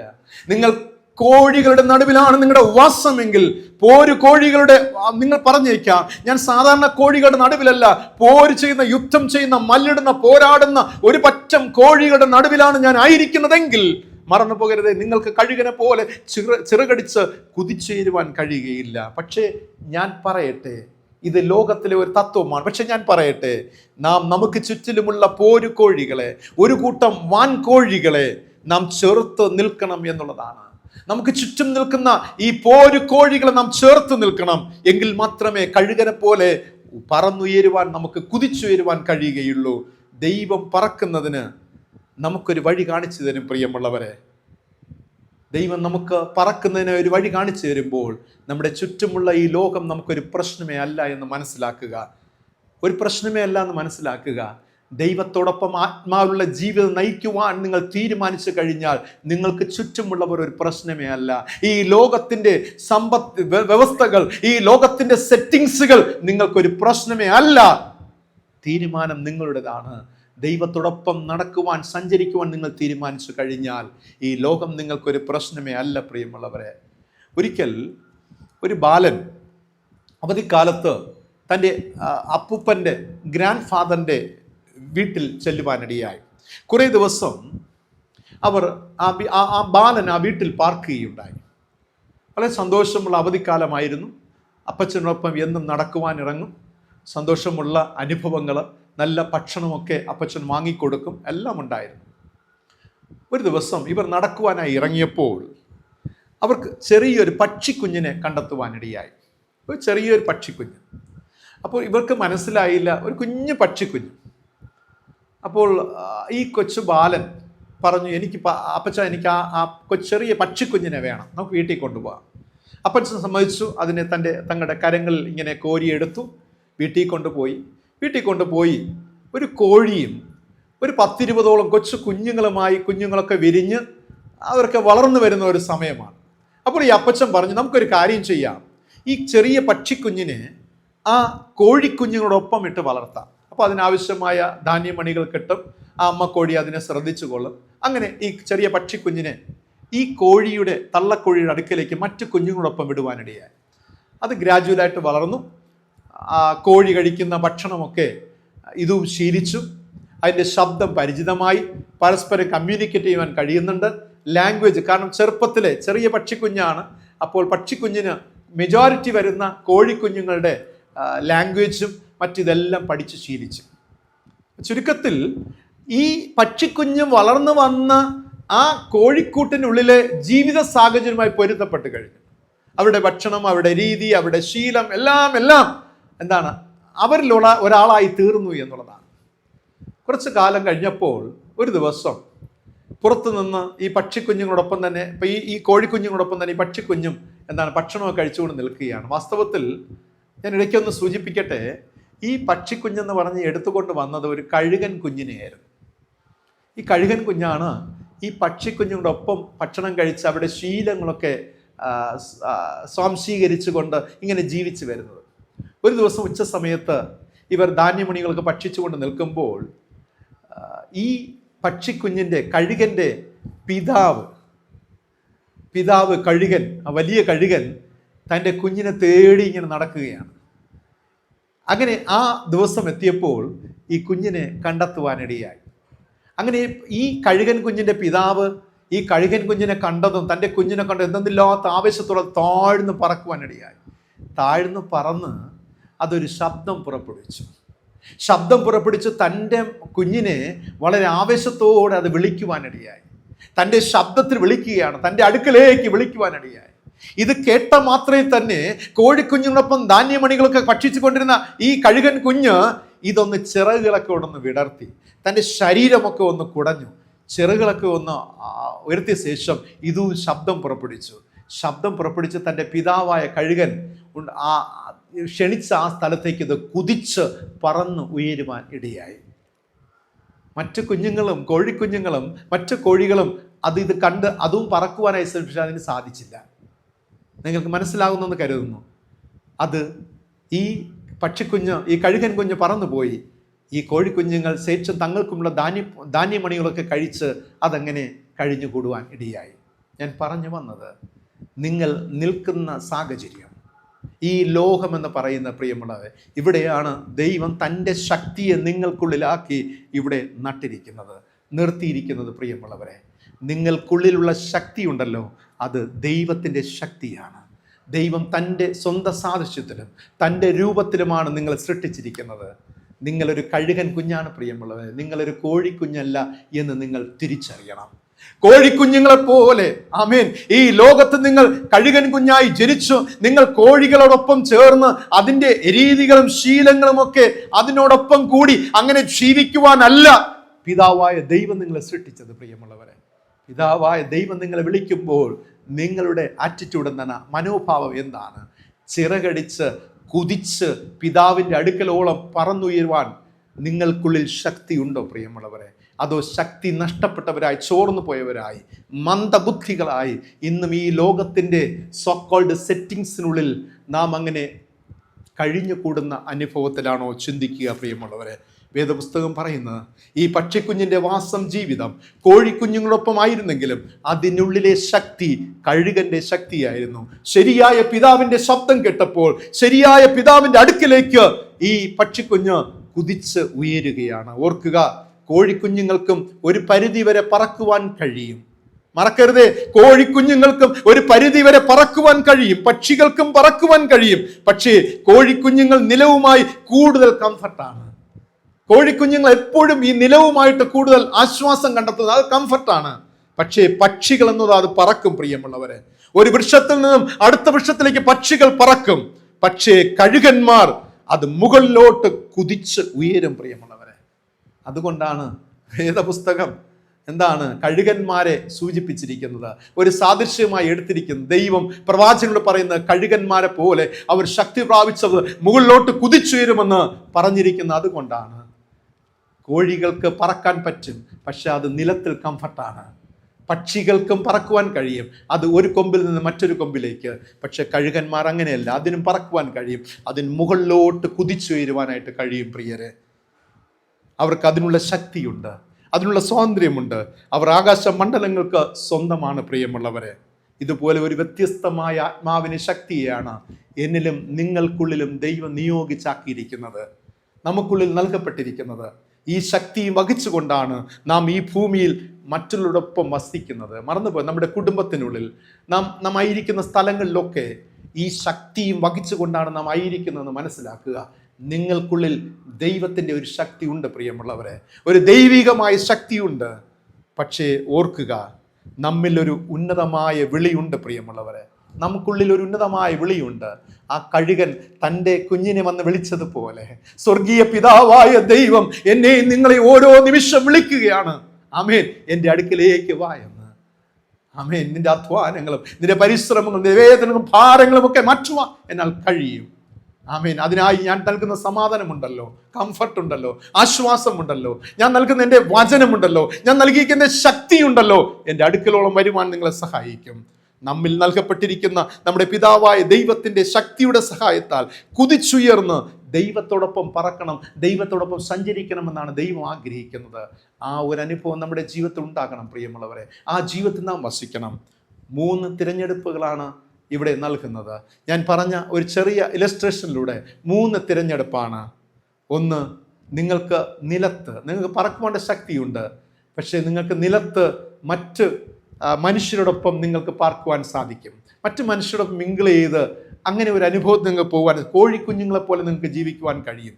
2, ഒരു വൃക്ഷത്തിൽ നിന്ന് മറ്റൊരു വൃക്ഷത്തിലേക്ക് പറക്കുന്ന പക്ഷികളെപ്പോലെ നിങ്ങൾക്ക് ഈ ലോകത്ത് ജീവിക്കുവാൻ കഴിയും. 3, കുതിച്ചുയർന്ന് പിതാവായ ദൈവത്തോടൊപ്പം കഴുകനെ പോലെ നിങ്ങൾക്ക് ജീവിക്കുവാൻ കഴിയും പ്രിയമുള്ളവരെ. ഇതിൽ ഏതാണ് നിങ്ങൾ ആഗ്രഹിക്കുന്നത്? ഇതിലേതാണ് ആഗ്രഹിക്കുന്നത്? ക്രിസ്തീയ വിശ്വാസത്തിൽ ഒരു വേരുണ്ടാകണം, റൂട്ടുണ്ടാകണം പ്രിയമുള്ളവരെ. ചിറകുകൾ ഉണ്ടാകണം. ചിറക് നഷ്ടപ്പെട്ടവരായി മാറരുത്. നിങ്ങളുടെ വേര് ആഴത്തിൽ അല്ലെങ്കിൽ ആഴത്തിൽ ആഴ്ന്നിറങ്ങാത്ത അനുഭവത്തിൽ നിങ്ങൾ ജീവിക്കരുത്. സ്വർഗീയ ശക്തി എന്ന് പറയുന്നത് അത് വളരെ വലുതായ ഒന്നാണ് പ്രിയരെ. അത് വളരെ ഉയർന്നതാണ്. സ്വർഗീയ വിളി എന്ന് പറയുന്നത് അത് വളരെ ഉന്നതമാണ്, അത് വളരെ ശ്രേഷ്ഠമാണ്. നമ്മുടെ തലമുറകൾക്ക് ഈ സത്യം പറഞ്ഞു കൊടുക്കുക, വിളി കേൾക്കുക, സ്വർഗീയ ശക്തി പ്രാപിച്ച് പറന്നുയരുവാനായിട്ട് ഇവിടെ പ്രവാചകനിലൂടെ ദൈവം നമ്മോട് പരിശുദ്ധാത്മാവിനാൽ ആവശ്യപ്പെടുകയാണ്.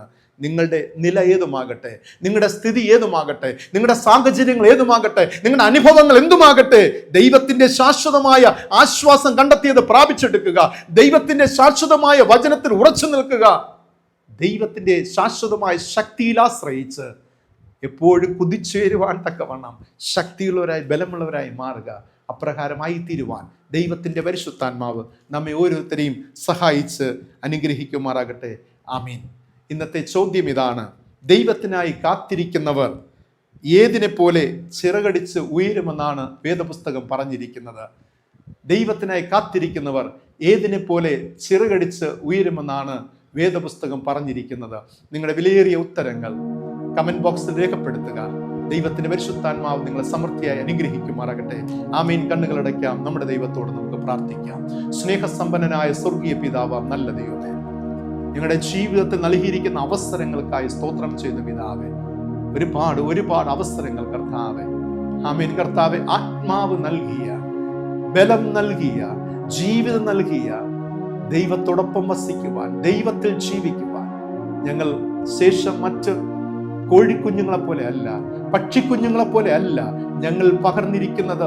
കഴുകന്റെ കർത്താവെ, കഴുകൻ തന്റെ കുഞ്ഞിന് പകർന്നിരിക്കുന്ന ആ പ്രത്യേക ശക്തിയെ പോലെ ഞങ്ങൾ കർത്താവെ പിതാവായ ദൈവത്തിന്റെ ശക്തിയുള്ളവരായി, ആത്മാവുള്ളവരായി ഞങ്ങളെപ്പോഴും ദൈവത്തിനെങ്കിലേക്കപ്പ കുതിച്ചുയരുന്ന ഞങ്ങളുടെ ആത്മാവുമായുള്ള ഒരു ബന്ധത്തിൽ ജീവിക്കുവാൻ, ആ അടുപ്പത്തിൽ ജീവിക്കുവാൻ കർത്താവ് സഹായിക്കണമെന്ന് പ്രാർത്ഥിക്കുന്നു. കർത്താവെ, ഞങ്ങളുടെ കുറവുകളെ ക്ഷമിക്കണമേ, ഞങ്ങളുടെ ന്യൂനതകളെ പൊറുക്കണമേ, ഞങ്ങളുടെ പാപങ്ങളെ പൊറുക്കണമേ. കർത്താവെ, ലഭ്യമായ അവസരങ്ങൾ നഷ്ടമാക്കി കളയാതെ വണ്ണം അപ്പന്റെ പാദപീഠത്തിൽ ഞങ്ങൾക്ക് സംഭവിച്ചു പോയ തെറ്റുകളെ ഓർത്ത് കർത്താവെ കരഞ്ഞ് പശ്ചാത്തപിച്ച് കർത്താവെ കണ്ണുനീരൊഴുക്കി കർത്താവെ, അന്ന് പാപിനിയായ സ്ത്രീ കർത്താവെ ആമീൻ കർത്താവ് കണ്ണുനീരൊഴുക്കി തന്റെ തലമുടി കൊണ്ട് ക്രിസ്തുവെ അങ്ങയുടെ പാദപീഠത്തെ തുടച്ചു കർത്താവെ ഒരു പുതുജീവിതം യേശുവിനോടൊപ്പം പ്രാപിച്ചതുപോലെ കർത്താവെ ഞങ്ങളുടെ ജീവിതത്തിലും അപ്പ ആ ഒരു അനുഭവത്തിൽ വഴി നടത്തണമെന്ന് പ്രാർത്ഥിക്കുന്നു. എവിടെയെങ്കിലും ഞങ്ങൾ തെറ്റിപ്പോയിട്ടുണ്ടെങ്കിൽ, ഞങ്ങളുടെ ചിന്തകൾക്ക് പാപം വന്നു പോയിട്ടുണ്ടെങ്കിൽ, ഞങ്ങളുടെ തീരുമാനങ്ങൾ പാപം പ്രവേശിച്ചിട്ടുണ്ടെങ്കിൽ കർത്താവെ,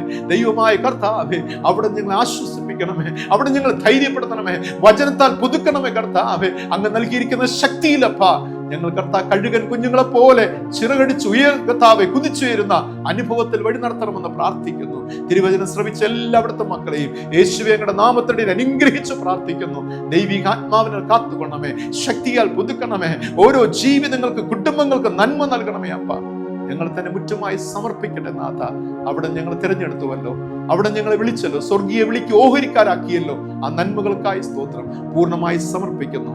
ഈ ചാനലിന്റെ പിന്നിൽ പ്രവർത്തിക്കുന്ന ഞങ്ങളുടെ എല്ലാ യുവ സഹോദരങ്ങൾക്കായി സ്തോത്രം. എല്ലാവരെയും അനുഗ്രഹിക്കുന്ന ദൈവകൃപ ബലപ്പെടുത്തണം. എല്ലാവരും നാഥ ഒരുമിച്ച് ക്രിസ്തുവിൽ വളരുവാനും വളർത്തപ്പെടുവാനും ദൈവം ഞങ്ങളുടെ വരവിനായി കാത്തിരിപ്പെട്ട കൃപ നൽകി സഹായിക്കണമെന്ന് യേശു രക്ഷിതാവിന്റെ നാമത്തിൽ പ്രാർത്ഥിക്കുന്നു. പ്രാർത്ഥന കേൾക്കണമേ. ആമീൻ. സ്വർഗസ്ഥനായ ഞങ്ങളുടെ പിതാവേ, തിരുനാമം വിശുദ്ധീകരിക്കപ്പെടണമേ, തിരുരാജ്യം വരണമേ, തിരുവിഷ്ടം സ്വർഗത്തിലെ പോലെ ഭൂമിയിലുമാകണമേ. ഞങ്ങൾക്ക് ആവശ്യമുള്ള ആഹാരം തരണമേ.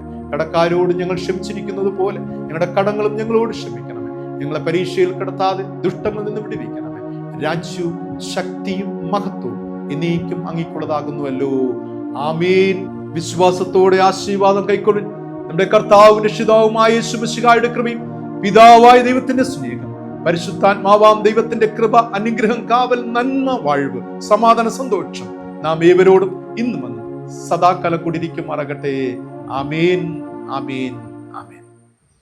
പ്രിയമുള്ളവരെ, ദൈവത്തിന്റെ ആത്മാവ് നൽകിയ ശക്തി നമുക്കുള്ളിലുണ്ട്. കഴുകൻ കുഞ്ഞുങ്ങളെപ്പോലെ ചിറകടിച്ച് കുതിച്ചുയർന്ന് പിതാവായ ദൈവത്തോടൊപ്പം വസിപ്പാൻ ദൈവത്തിന്റെ പരിശുദ്ധാത്മാവ് നമ്മെ ഏവരെയും സഹായിക്കട്ടെ. God bless you all. Thank you very much.